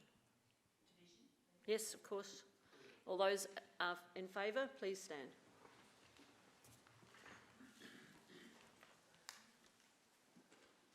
Councillor Piggott, Councillor Davis, Councillor Carbone, Councillor Turnbull, Councillor Dawes, Councillor Jones, and the Mayor. Those against, Councillor Henschke, Councillor Lemon, Councillor Hughes, Councillor Davey, and Councillor Hubel. Sorry, I missed someone. Councillor Cornish and Councillor Hubel. Can I move a 10-minute break so I can use the public toilet?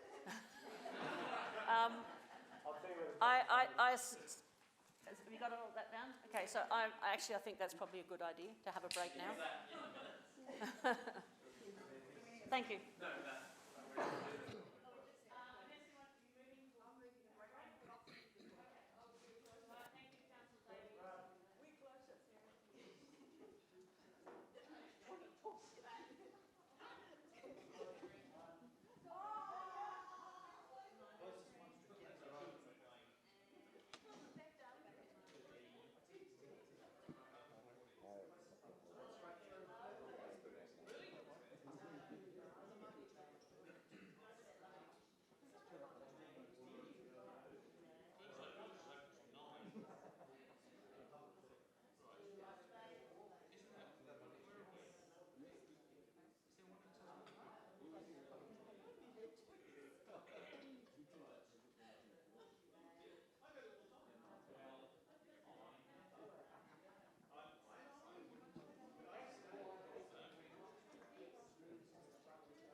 All right, I'm restarting the meeting at 9:12, 9:13.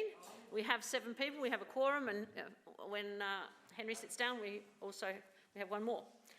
All right, so the next one is portions of McKenna Street Reserve, and that is for Councillor Davey. Thanks, Your Worship. I have got an alternative motion that I sent through to you, Helen. Oh, you're not receiving emails? Oh. Have you got it written down, Councillor Davey? Either on your phone or on... No, it's in my emails. Okay. How was I not to know this? Well, if you've still got it, I suggest you perhaps just take it over there. So who should I send it to? Just to Wendy. To Wendy. Sorry, this computer doesn't allow me to run my emails. Otherwise you'd see all my stuff. Yeah, she's going to take ages to forward to Wendy. Is any of it the same, Councillor Davey? No. So I've just sent it through to you, Wendy. So I'll read it out. That Council 1 received the report. 2, reinstate the portion of McKenna Street Reserve and Yeronga Drainage Reserve adjacent to number 2 Spencer Street, number 4 Spencer Street, and between numbers 55 to 57 Yeronga Avenue, Kensington Park, as accessible, open community land.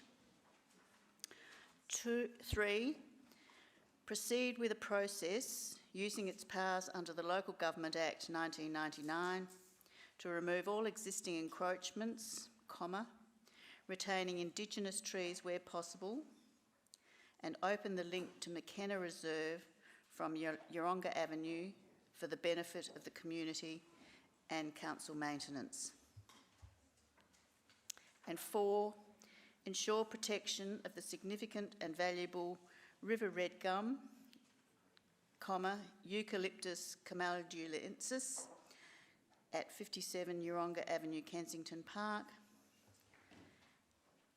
And 5, undertake this process without delay using fundings from savings in the 2021/2022 budget. What savings? Have you found the motion? Okay, so it's up there. Councillor Davey was putting an alternate motion. So there it is. So this is the essentially the original one we had in March last year. So in speaking to that, we first considered this matter when it was raised in March 2021, many months ago, and it was decided that the encroachments be removed. A subsequent resolution 8 weeks later rescinded this and requested further information. We now have that information, and nothing I have seen in this has changed my view that community land in City of Burnside is for all the community and not for a handful of individuals to benefit from. I don't believe we can in conscience refer this matter to community consultation for decision, as this would be abrogating our responsibilities under the Local Government Act. Unfortunately, there has been some historical lack of oversight of this area, perhaps poor record keeping, and in my opinion, some poor development decisions. However, now that we've become aware of all the anomalies at play here, Council, which has responsibilities for our stewardship of our watercourses, which is our creeks, water pipes and drains and everything that they're called around that, and for our environment, we must step up to remove the encroachments, engage with and work with the residents involved, and reinstate the community land for the benefit of all in the community. We have a legal and a governance responsibility to do this, I believe. In my opinion, selling parcels of land for a quarter or a third of their value is not good public administration, nor good governance practice. And as an example, we had this debate in the past about use of the land of the Laurel Avenue Nursery, as it then was, in Linden Park, which was becoming, at the end of its life as a nursery, and which some elected members wanted to sell to boost our open space fund, like we've been asked to do in this occasion. This land was fought for and was retained and turned into the fantastic community garden we've now got, which has transformed the area and which is accessible to all in the community. We can work through the issues for all those 4 properties, which we've heard about tonight. I had no idea of some of those issues that were raised by the deputation tonight, and I believe we can work through those issues collaboratively. There is no reason why a right-of-way cannot be maintained for each side of 4 Spencer Street, so to those 2 properties. They're obviously very well credentialed people who can afford such a large land holding. I think there's every reason they should be able to install security measures to look after their family, toing and froing. There's a range of options available for this, and also that the area needs to be beautified for access for the local community. There can be new fencing for the properties, for their security, and I think once open, it'll be used as an access way to McKenna Reserve, which will be revitalised, hopefully. And I also note we have hundreds of laneways in Burnside, which people live with. So we're here for the greater good, not for individuals to benefit from community land. So please vote to restore this land to the whole community. I hope you'll support this motion. I seek a seconder. Councillor Henschke, you wish to speak now or hold for later? Anyone else now? Councillor Davis, do you wish to speak now? Yeah, I'll speak against the motion. Under no circumstances is this in the community good. The community are not here crying out to bypass the footpath around that road and bypass to walk past 3 houses to walk between these houses. Look, I get, Councillor Jones will come on a regular basis saying land is they're not making any more of it. Under no government I leave will there be a revocation of. But if you think about the people who are in our community, we serve them, right? We serve our residents. We should be trying to make their lives as easy as possible, and we should be working with them, I suppose, rather than taking an extreme point of view in terms of enforcing what these community arrangements are, or whether every little bit of our community land. I'm not sure if you saw before as you walked in, but one of the ladies who was there, she was in tears. She's the lady, I believe, the deputy said that she was a single mum and her kids would now go through a gate in their togs, go across this fantastically useful laneway that everyone here I know is going to use at least 10 or 15 times a year, right? Then to get to the other side of their property. She's in tears, and I'm pretty sure Councillor Hughes can make some comments about the deputy and her conversations with him as well. There is absolutely no benefit to the community here, and that's why I think that many of you will try and say that we shouldn't go to a community consultation on it. So if you honestly believe that we shouldn't go to a community consultation on it, you should probably ask yourself why that is, and why do we think that we shouldn't actually ask people? Because I don't think anyone is crying out to use this laneway, and I think that that laneway, that land, is of no benefit to the community in any way, shape or form. About 30 metres that way, there's a path that you can safely walk around the road to access McKenna Reserve. That money and that land will have an encumbrance on it forever.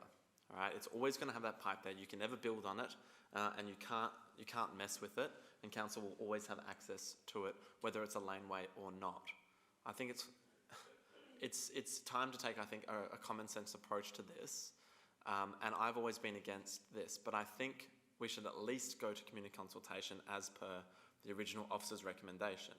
And if you don't think you should ask the community about how often they will use this land and how important it is to them and how strong their view is on that we should never ever consider selling council land, well, I think you need to ask yourself why that might be the case. And I think that what you'll find from that community consultation, and I encourage you to prove me wrong by going to it, is that the community will be sympathetic to this resident, and I don't think the community is going to be outraged and flocking in here with hundreds of people saying that we really want to walk this route. It's just not something that is logical. It's not something that's rational.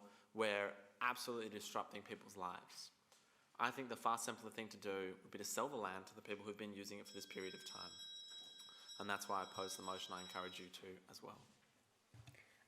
Councillor Piggott. Thank you. I suspect I might have been one of the people referenced by Councillor Davey. Sorry, just turn the microphone. In regard to wanting to sell land. Look, it's not about that at this point, I don't feel. I led a rescission of the original decisions because the original decision lacked all the information. It did lack actual facts about what the value would be worth, what would it be worth if there was a transaction that added to our open space fund. It also was silent on exactly what's on that piece of land from an environmental point of view. And both of those bits of information have come back in this report, and I think that's worth doing. What was also worth doing is it probably bought a bit of time. If the original motion had gone through, the two people that were here tonight would have got a knock on the door the following day to say it was happening, no questions asked. Now, the recommendation tonight, the consultation process does a couple of things. One is it does talk to more of the community, but it also sets loose, from my understanding, is specific conversations to each of those residents, those 4 residences that are directly impacted and have got varying stories, I suspect, of interaction with council over the years. And that's what I think we still need to do. The information coming back, the money is not a significant play, no question. The environmental issues, the River Red Gum, beyond that, that's not a significant play either. We don't actually know what we would use it for, but what we also don't know is what each of these residents actually think about it. Well, we got a bit more today, but only because they came and fronted us, not because we went and talked to them. So I think we're sort of I don't think we should be talking about should we sell it or should we not selling it. This is not the recommendation, which I would look to put if this is voted down, is to get more consultation, residents around, but more importantly, the 4 residents that are directly involved, and see what they think and see what might be possible and might not be possible from their point of view. And I think that's what we need to do with this. We can't tonight say, nah, it's all over, live with it. And that's what this motion would do. We had a person that came and spoke tonight, found out about it pretty late in the day, did present pretty well in terms of his issues, not necessarily compelling that he should keep council land, but certainly enough, I think, that he deserves the respect to actually go and talk to him and specifically find out where his driveway is for a start, which I understand might actually be partly on our land. So it's not a straightforward process to draw 2 lines and say, it's all just coming back, get rid of your stuff. We do need, if we're going to do that, we really need to involve them earlier in the process. And this actually, if we took the recommendation and vote this down and go the recommendation, does give us the opportunity to do that. And that's what I think we should do tonight. Councillor Carbone. Greatest good for the greatest number is what we heard tonight. And I struggle with that. How is it opening up a little dicky laneway that no one's going to use, meanwhile destroy the lives of 4 families? How is that the greatest good? We've got these laneways all throughout Burnside, and they don't serve a purpose anymore. They were designed for horse and carts and rubbish and so forth. So we need to get away from these laneways. And the last thing we should be doing is opening up even more of them. They're dirty, no one cleans them, no one walks down there. They're riddled with undesirable activity. All you've got to do is look down any of them in Burnside, and there's no way you'd walk down one late at night. And here we are talking about erecting another one. If you want to do the greatest good for the greatest number, not that tonight is all about it, as Councillor Piggott mentioned, but really what this community is crying out for is more usable community space, more pocket parks, more Dulwich community centres. That's the greatest good for the greatest number, not opening up a laneway that one hobo might use a week. So we should be voting this down, and now perhaps down the future looking at how we can utilise this land, okay, for the greatest good, greatest number, and putting it to good use by, I think we should be selling it, even if it's not tonight, but selling it to the people who will benefit from it and who will thank us. Just remember, we're government. We're here for people. We're here to make people's lives better, not crush them and destroy them and take away their backyards and their playgrounds. What kind of government is that? We should keep it as it is for now, and in the future, see what we can do with it to really create a good benefit for the entire community. Councillor Hughes. Thank you. I won't support the motion, and despite previously having supported this, I am actually pleased that Councillor Piggott brought this back with additional information. And I actually have been in consultation today with the two residents, and although it has been raised that we represent the whole community, those two residents are actually part of our community, and I did speak to two very distraught residents. So the original motion that was put forward wasn't asking us to sell the land. All it was asking us to do was to go out and ask the community, do they value this as community space? So that's what the original motion asked for. It didn't ask us whether we need to sell it. It didn't ask us, and I think that's the best approach. So really it's a two-step process. We go, we ask how they would like to do it. It's not just going to come back and we can decide to sell. We can go and ask and then come down this path.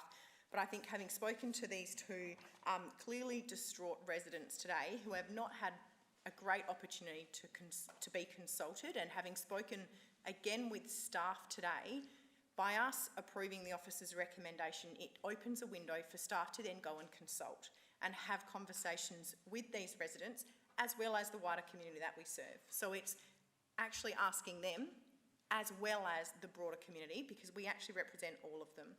So I guess one of the points that's been raised today with me in various discussions and has been going through my mind is, the value of the land. And although, we do need to, I know Councillor Jones will say this, and as Councillor Davis has already mentioned, there is limited land available.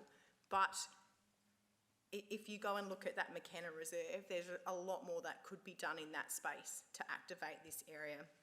So, look, I think, in my mind as well, from a consistency point of view, if you look further upstream of this drainage channel and drainage reserve, I've spoken with staff today because I guess in my mind I like to have consistency and rationale around my reasoning for decisions. And on the other side of the road, the drainage reserve continues heading east. And upstream of this, there are parts that's a drainage reserve, but there are also parts that are easement along this section of pipe. So there's no technical issues with selling and still retaining an easement.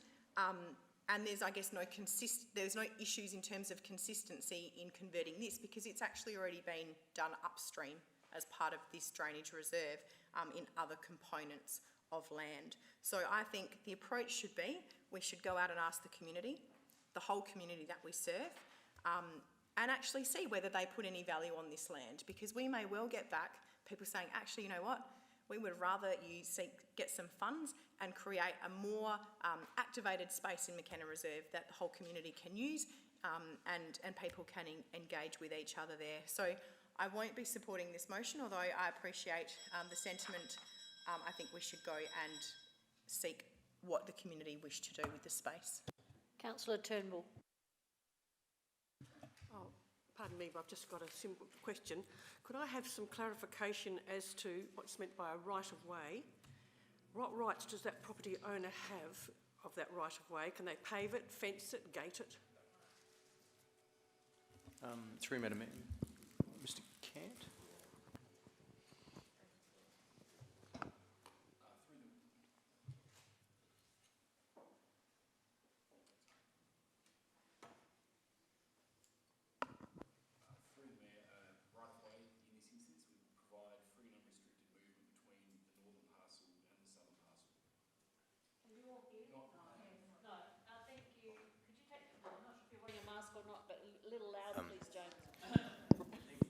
Oh, that microphone would be useful. And Mr. Brennan, if I can just get you to clarify specifically, are they able to fence it or constrain it in any way? So through the Mayor, a right-of-way in this particular situation allows free and unrestricted movement between the northern parcel and the southern parcel, but it does not allow them to construct any built items on that land.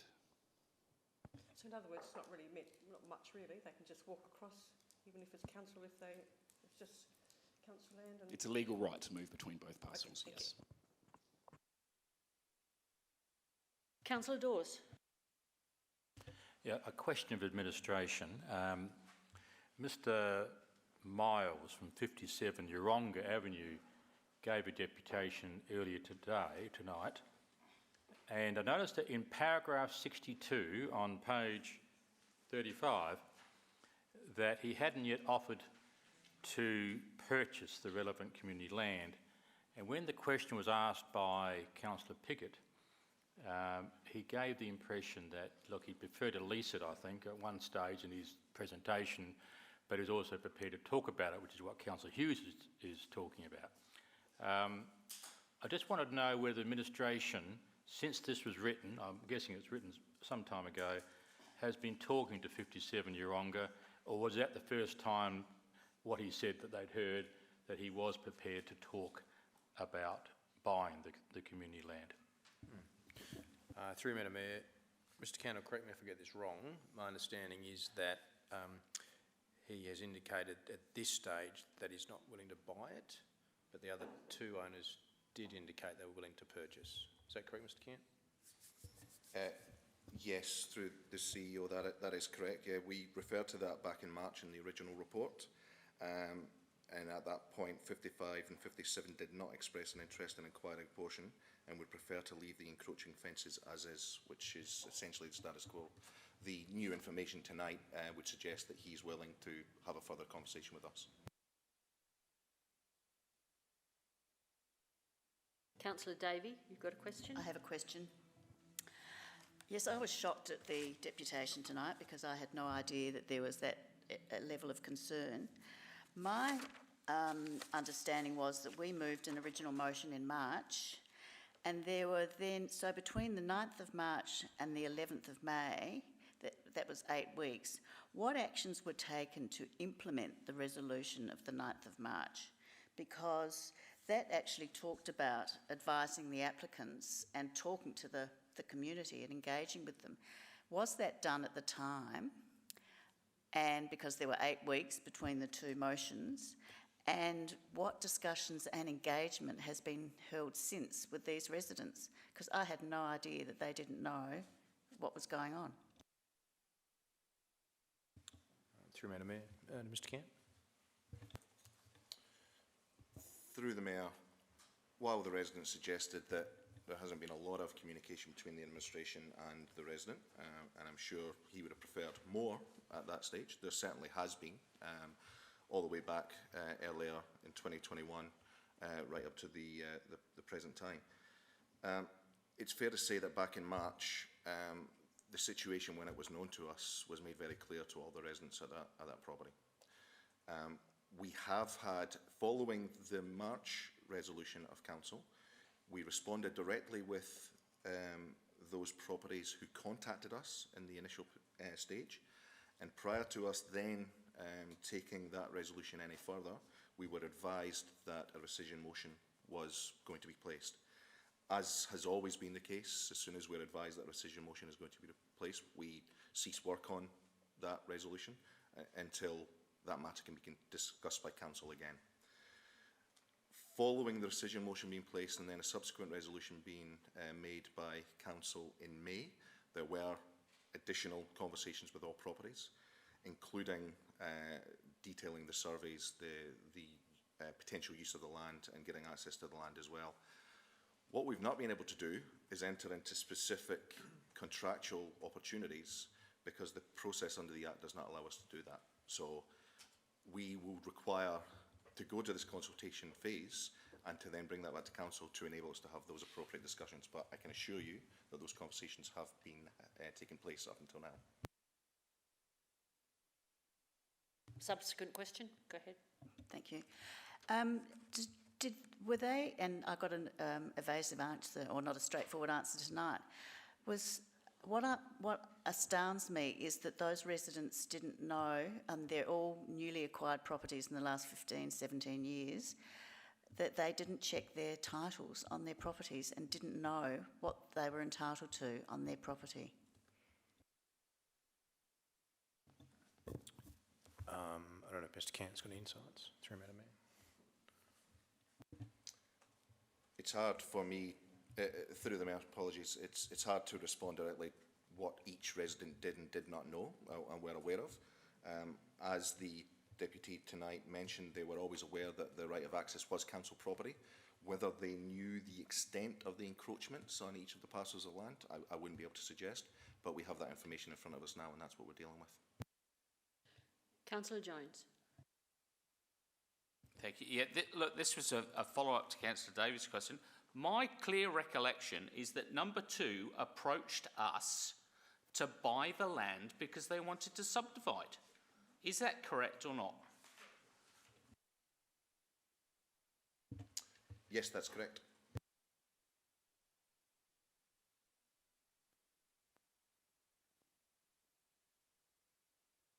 Is there anyone who wishes to speak or ask any further questions? I haven't anyone on the list. Councillor Jones? Look, I'll speak to the motion. Councillor Davis has already spoken for me. So thank you for using his time to do that. I don't want to sell this land, full stop. What Councillor Davies says is right. It's community land. I think we should keep community land. It's not a laneway and not a night cart laneway like you get, you know, in the inner suburbs. It is where Stonyfell Creek used to run, and it was buried underground in the 1950s, and we kept a reserve so that we could access the creek if we needed to. Now, I understand that the people who've encroached on the community land very much would like to keep it. Well, yeah, no surprise there. But this is 600 square metres of land. The price we've been advised that we would get for it would allow us to buy a postage stamp, frankly, in replacement. We'd get the money, it would just sit in the open space fund in the bank account doing nothing for years. This would really add to the space and amenity of McKenna Reserve. I do agree, I've been to McKenna Reserve, we could improve it considerably, but that doesn't stop us improving considerably. And if I had this extra land, it would be great. And the natural history value of it, well, yes, at the moment there's a river red gum and there's some non-Indigenous trees, but look at what Michael Perry Reserve was like not that long ago. It was a complete dump. It was infested with invasive pests, and now look at it now. It's absolutely marvellous. So don't tell me that we can't put 600 square metres of open space to good use. So, look, I am very sorry for the people who've encroached and might lose that, but I'm sorry, it's open season on community land in Burnside. Everywhere you go, people are stealing our community land. They're building fences and just saying, that's mine. And I think we need to put a stop to it. And we put a stop to it in Matilda Lane. After 70 years, thank goodness, we actually stood up and said, no, we're not having this anymore. And I think, you know, again, you know, it's not totally, it's not black and white. I do have sympathy for them, but I think at the end of the day, we need to keep this land. Councillor Cornish is next. Thank you, Worship. And I have great offence saying that these people have encroached and stolen community land, because quite clearly tonight we heard that there was a lease agreement for quite some time between the city. So that actually quite clearly says to me that this council at one point in time said, it's all right, you can actually have access to our land. And obviously that's gone by the wayside over the years, which usually does, and there are new mechanisms now, like an easement to access the land. It's not exactly like this land is not going to be open space, it's not going to have, you know, greenery. They can't build on it, they can't do anything on it. There are significant safety issues, especially with number 4, which I highlighted back in March, if you remember, with children crossing from the swimming pool. And I'm so glad that it was actually brought up in the deputation tonight. But I do not see, and I don't know why we're so scared to actually ask the community there as to whether or not they do value this as community land. That's all we're asking. We still don't have to sell it. It can still be marked not community land and still be owned by us, but we give them sort of access, which is kind of option 4, which is do nothing. But I actually think we should actually ask the community whether or not this land is important for them, that they want access to it.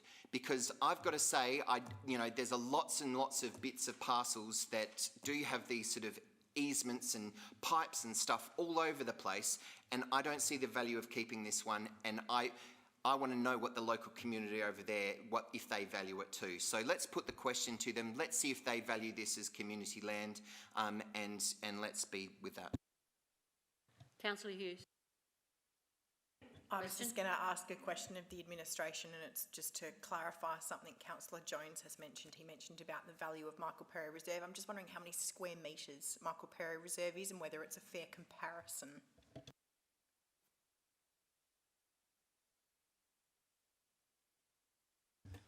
Through the Mayor, I'd have to take the exact figure on notice, but it's fair to say that it's significantly larger than this one.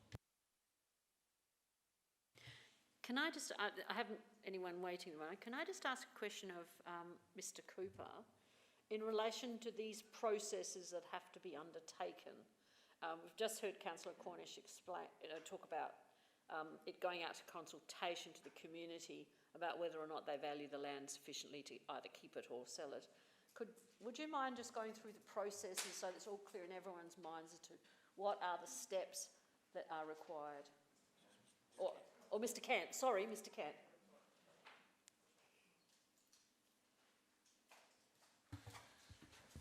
Through the Mayor, I shared quite a lengthy email with you all earlier on. I'll give you a bit of a summary of that just now, just to take you through that. The process of considering the revocation of community land, particularly at the early stage of the process, is quite prescriptive. The officer's recommendation did not lock council into a decision. However, what it did do was find out what the community's appetite for proceeding with the revocation and potential sale to the adjoining owners. It also allows council to clearly understand what the other respective owners would like to occur, as there are currently conflicting opinions between them. If council proceeds to consultation, the public information will include a summary of the reason for the proposal, which is the approach from the owners, and relevant information contained within the 2 council reports. That's prescribed by the Act. It will also declare that any funds through the discussion would be subject to a market valuation, and then it would go into council's open space fund. The valuation requested by council is provided as a guide for the time being.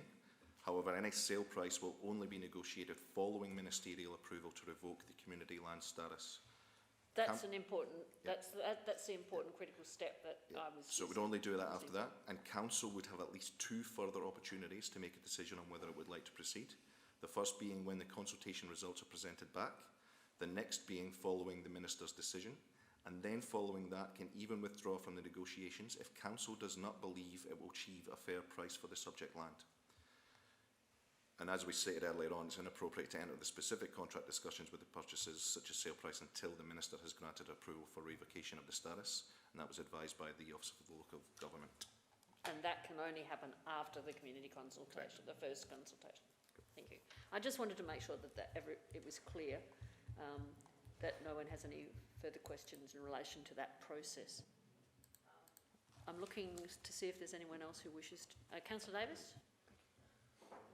I have a question just to confuse the crap out of the issue. It's not going to be helpful in any way. But as far as I can see, and Google's not the font of all knowledge, but Google generally does have a title ability, and it seems to indicate that water lane continues from in between 58 and 62 on Yeronga Avenue. Is that also community land between those 2 properties by any chance? You might not be able to answer that if you don't see what I'm saying, but is there a community land between those 2 properties? That's what we were talking about, wasn't it? Right.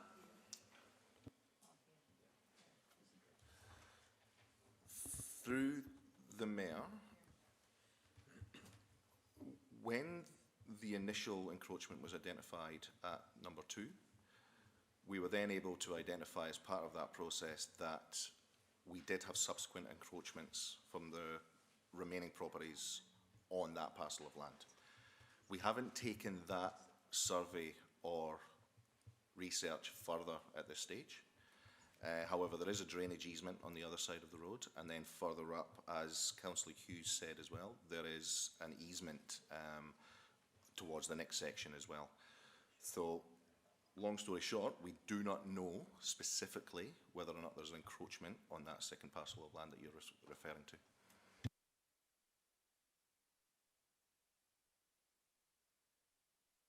So I mean, okay, so there might be an immediate, between these two houses, that's a laneway to nowhere. Is the administration then going to bring back another report in terms of potentially that easement, which would be a laneway to nowhere? Through the Mayor, if we find an issue that needs to be presented back to Council, we will absolutely bring it back, but at this stage we don't know whether there is an actual issue or not.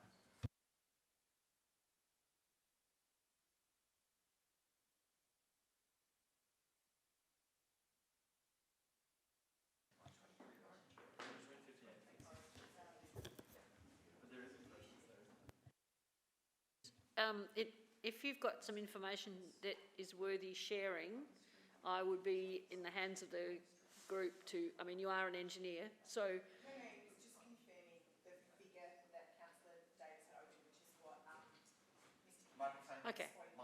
That's all right. Yeah, just say that again, please. No, it was just confirming. So the drainage reserve continues east towards Orange Grove on the other side of Yeronga. The first component of that, correct me if I'm wrong, is a drainage reserve, which is closed off to the public still and is essentially similar to the current position that we have at 57. And then the next component, the next house on Orange Grove, number 23, that the drainage reserve continues, but it's actually, the land is owned by those residents and it's an easement. Okay. So it goes easement, drainage reserve. Yeah. It's just that I would rather you share that with everybody than go sorry, I across was just and checking the map that he speak was to looking at. one person, that's Yep. all. Because I think the information is worth sharing with everybody. Okay. Councillor Davis, you have another question? In relation to the easement under 23 Orange Grove, and which is owned by a resident, which is the same drainage pipe that's connected through there, has there been any issues with council accessing that as a result of their ownership rather than it being community land?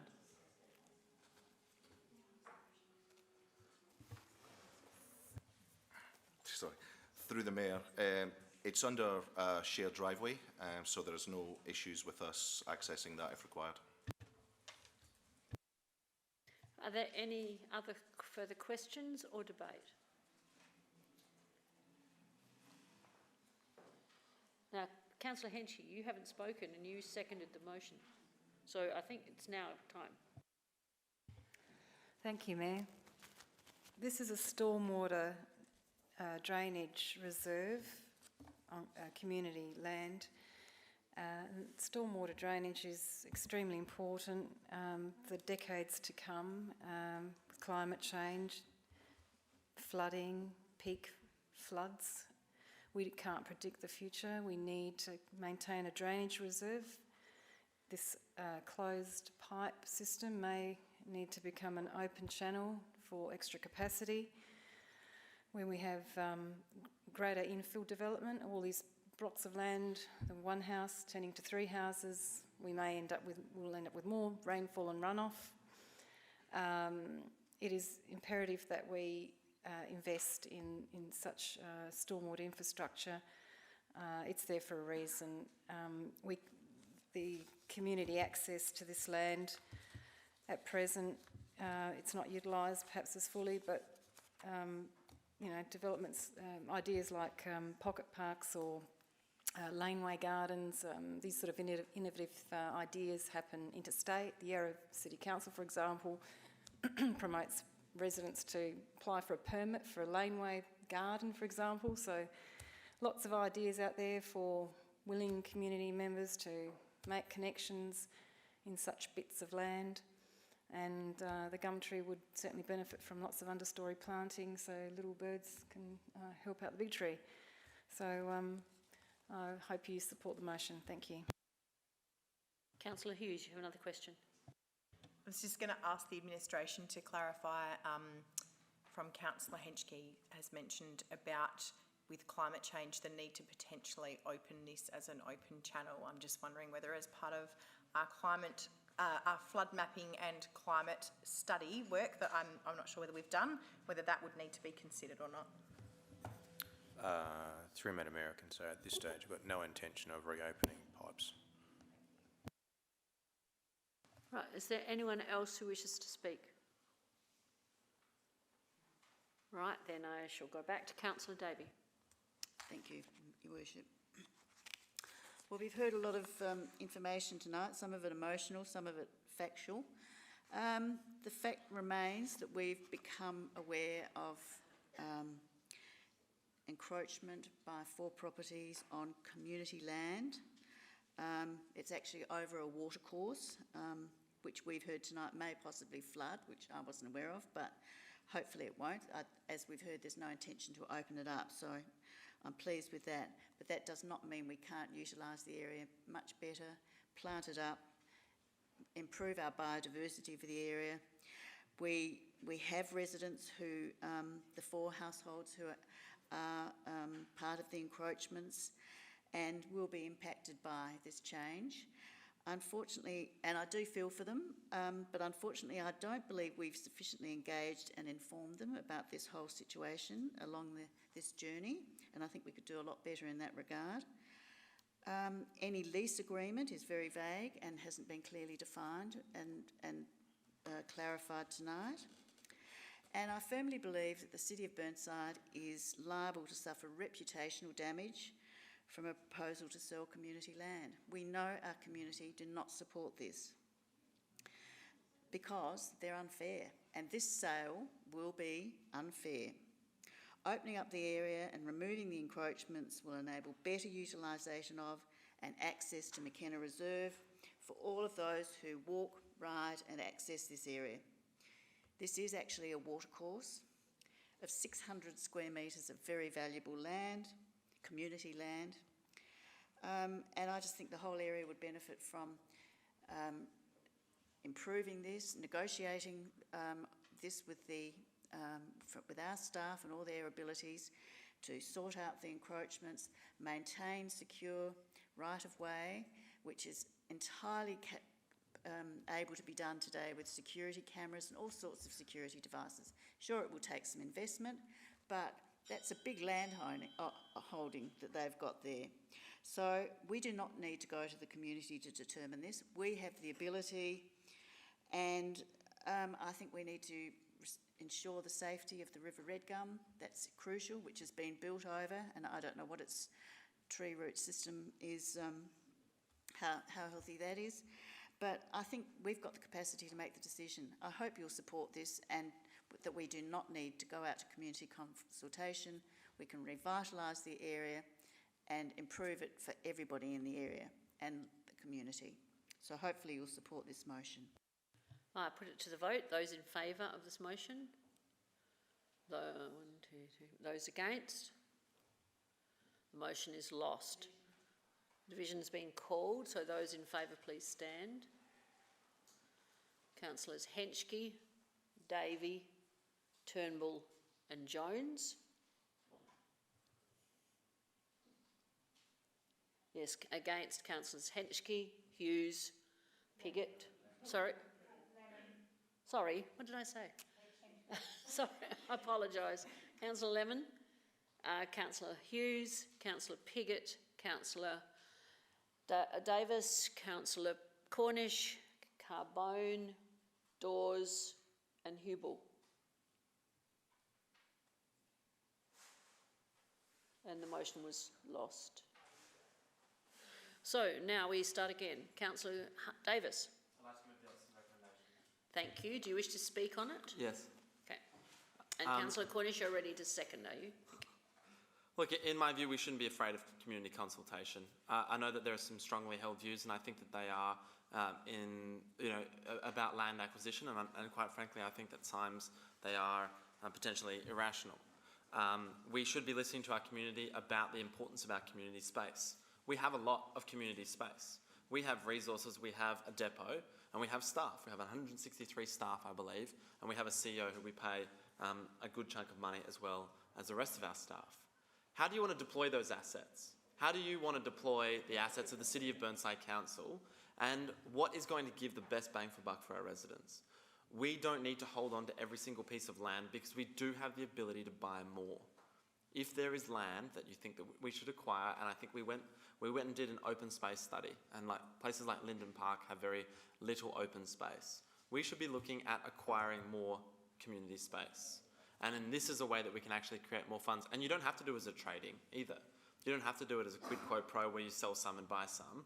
I think we should discuss potentially in all of our council areas what percentage of open space we should have a look potentially at what the cost would be of hitting a particular target across the City of Burnside Council. That's the discussions we should be having. And I think that would avoid the conversations like this, grabbing every square inch of unusable land that would probably destroy the lives of these people. Right? This is going to have a significant detrimental impact on them. Further, I think if you look up the road, there will be a laneway to nowhere. That's my suspicion as well. If we go and reclaim that, you'll have a laneway to nowhere. Now, in terms of creative planning, yeah, sure, you can do that. But why not create a facility that everyone can use, right? A good facility with open space where you can kick a ball, where you can run down it, where you can have a picnic.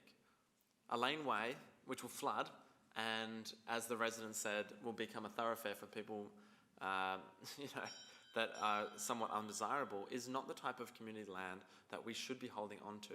Let's have a more strategic approach to this, not hold arbitrary views. But I think what we should be doing, potentially, and this is what potentially this has sparked from this debate, is look at the percentage of community land and consider an acquisition plan to deliver a open space percentage within all of our suburbs and across all of our wards. Perhaps that's work that we can do so that we have a more rational discussion about community land and what parts we invest in and what parts we don't. So look, I believe that going out to consultation will give us the data that we need to make a more informed decision on this. And my suspicion is that the community won't be coming out here in droves to retain this land because it's not that useful. But let's listen to that community consultation and hear what our residents have to say. Thank you. Councillor Cornish. I'll just second no, I'll reserve my right, thank you. Councillor Piggott, you wish to speak? Can I move the motion be put? Councillor Lemon. All right, the motion is now put. Sorry, what about? Okay, got to vote on the motion be put. Okay, so those in favour of the motion being put? Right, those against? So the motion to be put is carried. So I will put the motion. Those in favour of the motion?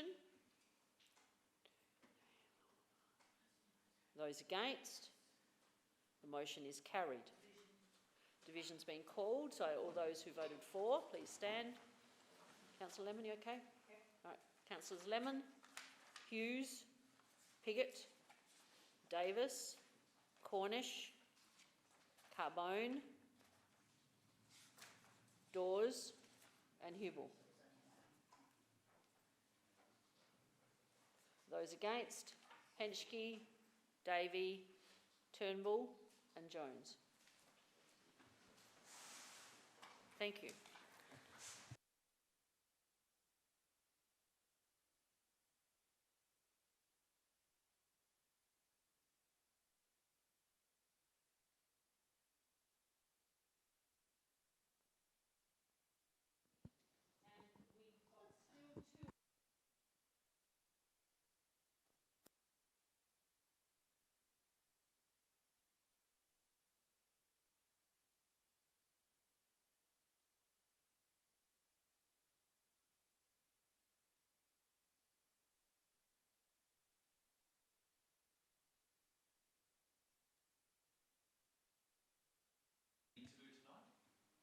I don't believe any are necessary to be done tonight.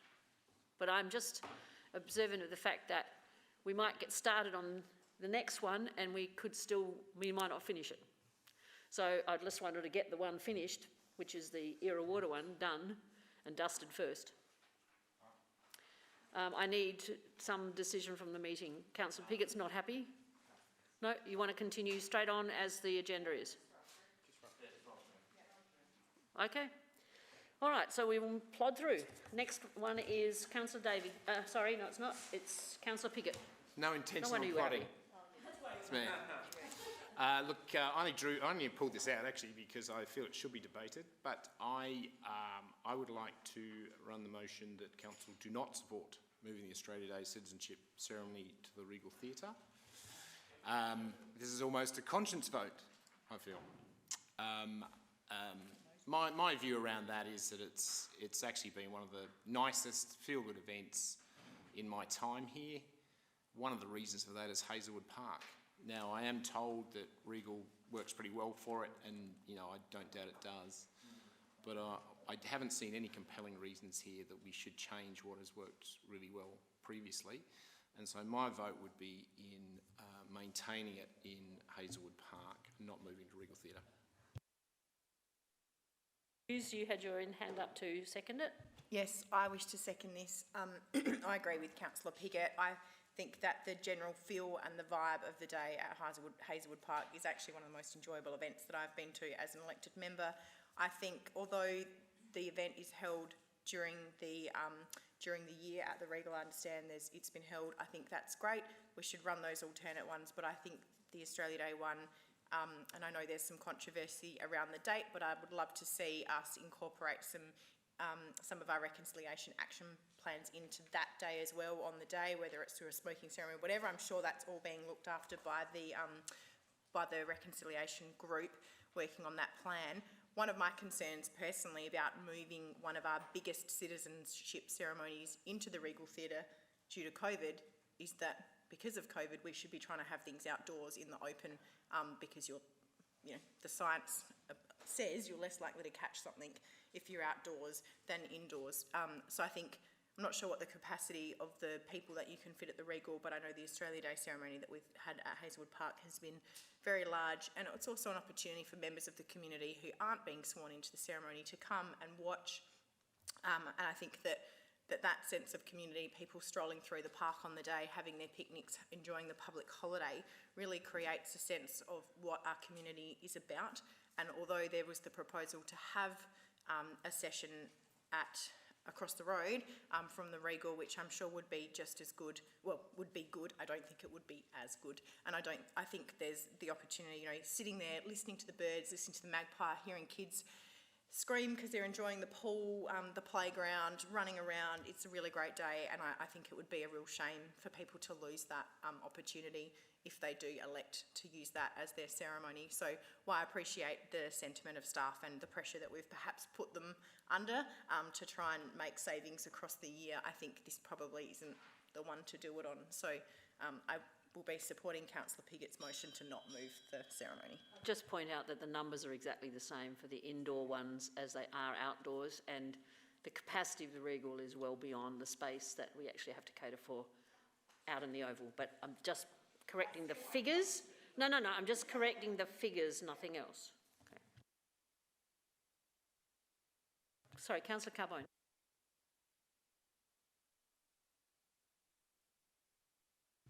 Sorry, Councillor Lemon. Thank you. I see our Australia Day ceremony as the iconic event for the year for Burnside, and I think that it is the iconic event. We don't do anything else. We don't have fetes, we don't have Christmas pageants, we don't have those sorts of things. It is the one that we do, and I see no reason to change that.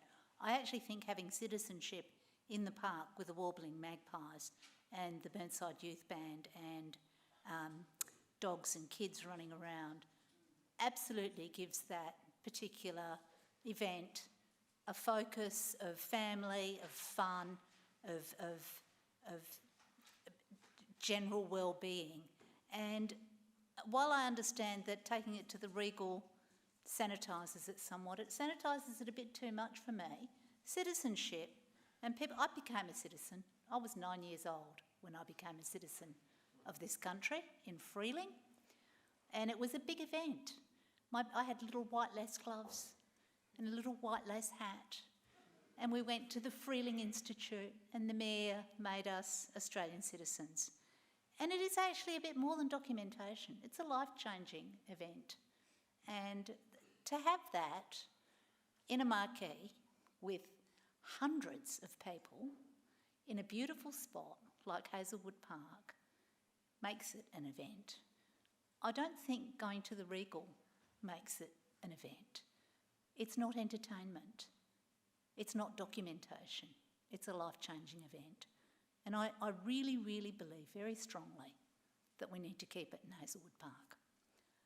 And I understand that we need to save money, but, you know, let's get rid of the biscuits. Councillor Hughes, you're next. Thank you, Your Worship. Look, I like, again, testing the waters. Yet again, we're looking at a situation where we want to change the status quo. My feeling on our Australian Day ceremonies, I really enjoy them. And I think as long as our Attorney-General is sharing a recipe with new citizens, I'm going to be pretty happy. So I'm going to keep it where it is. Councillor Carbone.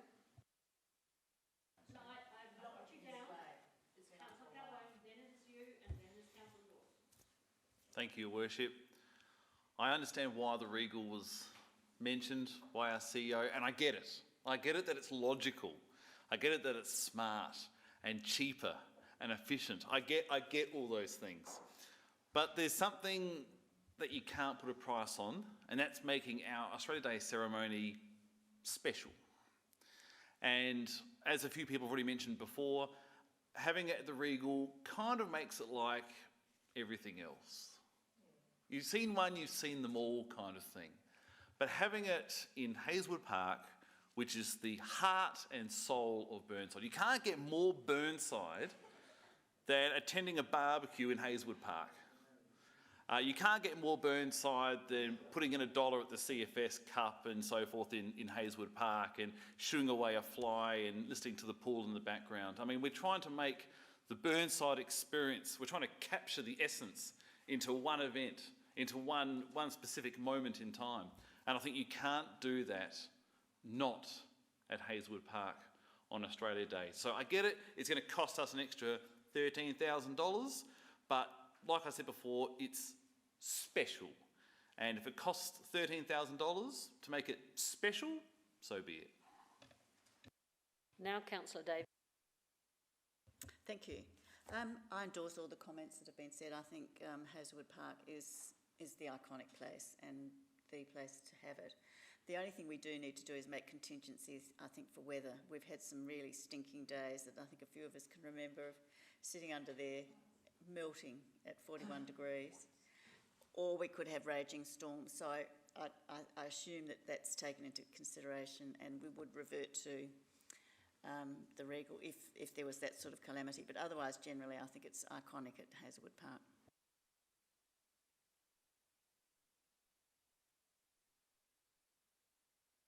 Yes, Councillor Davey has raised a good question. Under paragraph 7, it talks about risk.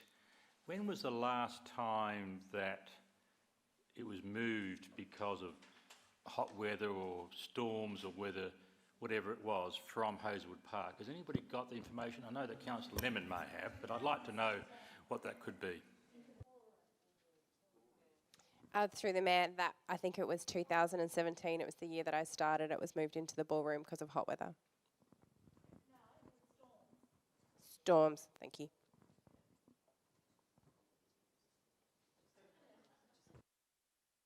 It was just a question, Councillor. Was just a question, Councillor Dawes. Okay. Next is Councillor Cornish. Thank you, Worship. As you guys all know, I've been doing a personal little protest and not attending Australia Day ceremonies for a number of years now. And I did consider not actually voting on this item because I thought it would be a little bit wrong for me to do, but on consideration, I'm representing my community, and my community, I think, would absolutely love it to remain at Hazelwood Park. It is iconic. I must admit, as Councillor Hughes was talking, I do miss actually listening to the Attorney General's recipes every year too myself. So, I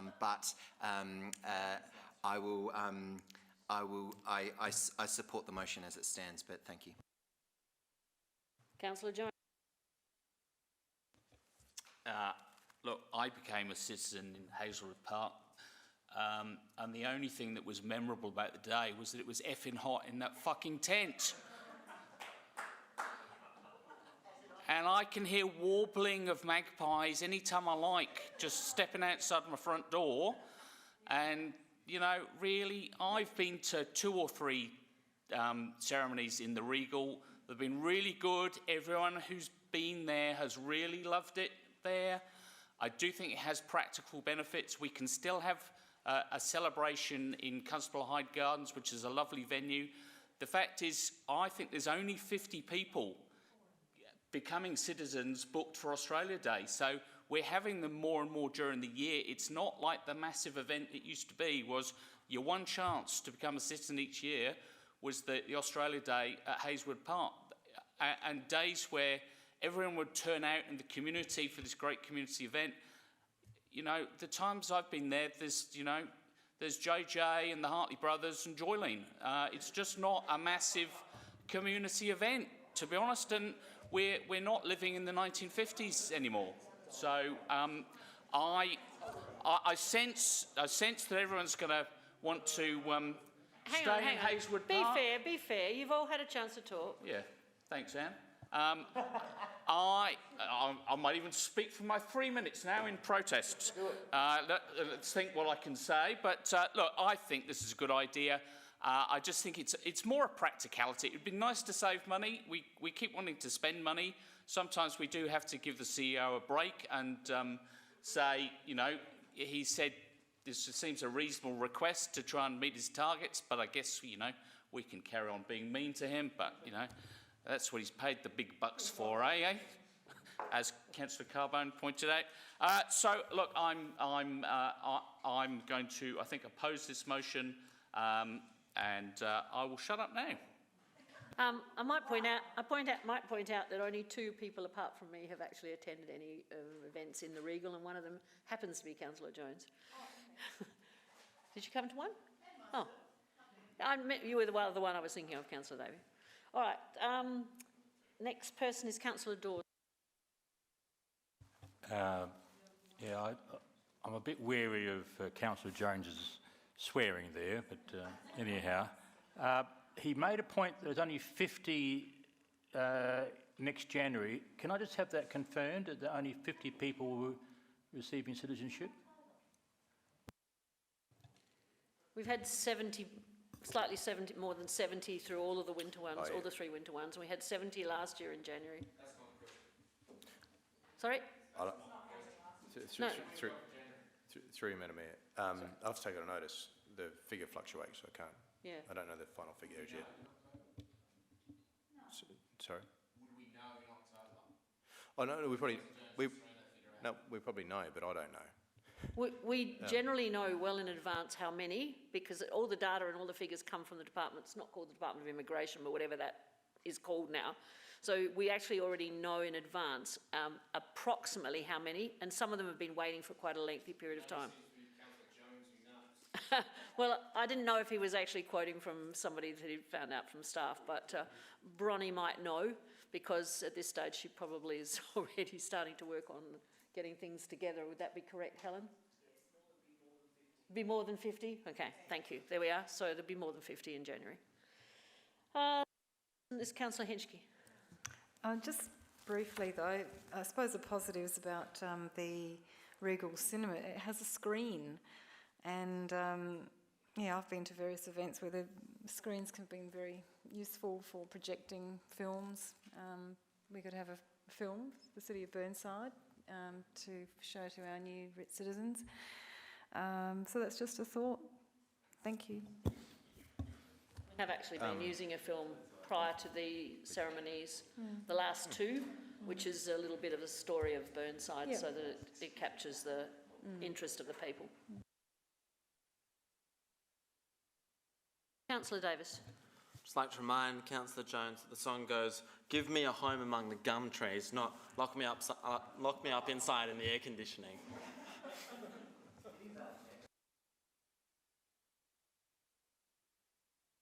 I was actually thinking of No Penguins. All right, is there anyone else who wishes to speak? I'm looking at the time. Is there anyone else who wishes to speak on this matter? Seems a pretty clear indication so far. So I'll go back to the mover who was... Yes. I shall put the vote. Those in favour?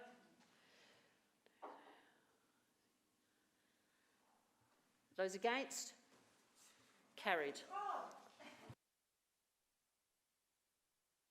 Next one is Eastern Regional Alliance, Councillor Davey.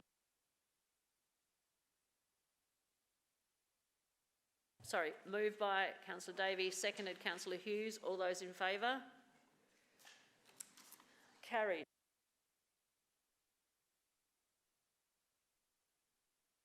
Question on the motion, we've received the answers to that. Worship, can I move something? We've got 6 minutes before I need an extension I know. of time. And I know we've got some very tired people. I'm happy to move that be moved to the beginning of the next council meeting, if everyone's happy with I that. was actually hoping that that might happen. I'm happy. That's what I was trying to suggest before, because I don't think we'll do justice No. at this late stage. But if we can hear it at the beginning of the next council meeting, that would be, if we make that resolution, item be moved to the start of the next council meeting. Adjourned business, thank you. Okay, if you move that way, that is actually at the beginning, otherwise it would have to go into the normal procedure. Yes, as adjourned, dealt with as adjourned business, yeah, Right, so, for the next council you're meeting. moving, seconded by Councillor Hughes, and all those in favour? Vote against, carried. Thank you. Thank you, and if that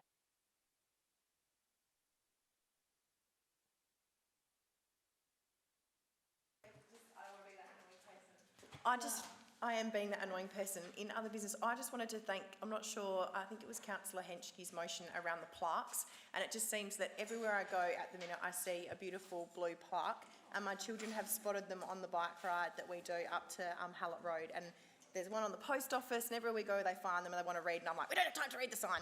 But it's a great initiative, and it's really good. I'm like, we're in a hurry, we don't have time to read the sign. But yeah, they're everywhere and it looks really good, so thank you to the staff as well that coordinated that. If I can add to that, the Heritage Referee Groups have done some great work. There's another 30 odd that will be up, hopefully, once they go through the process very shortly. I declare the meeting closed at 10:21, and thank you for all of your attendance.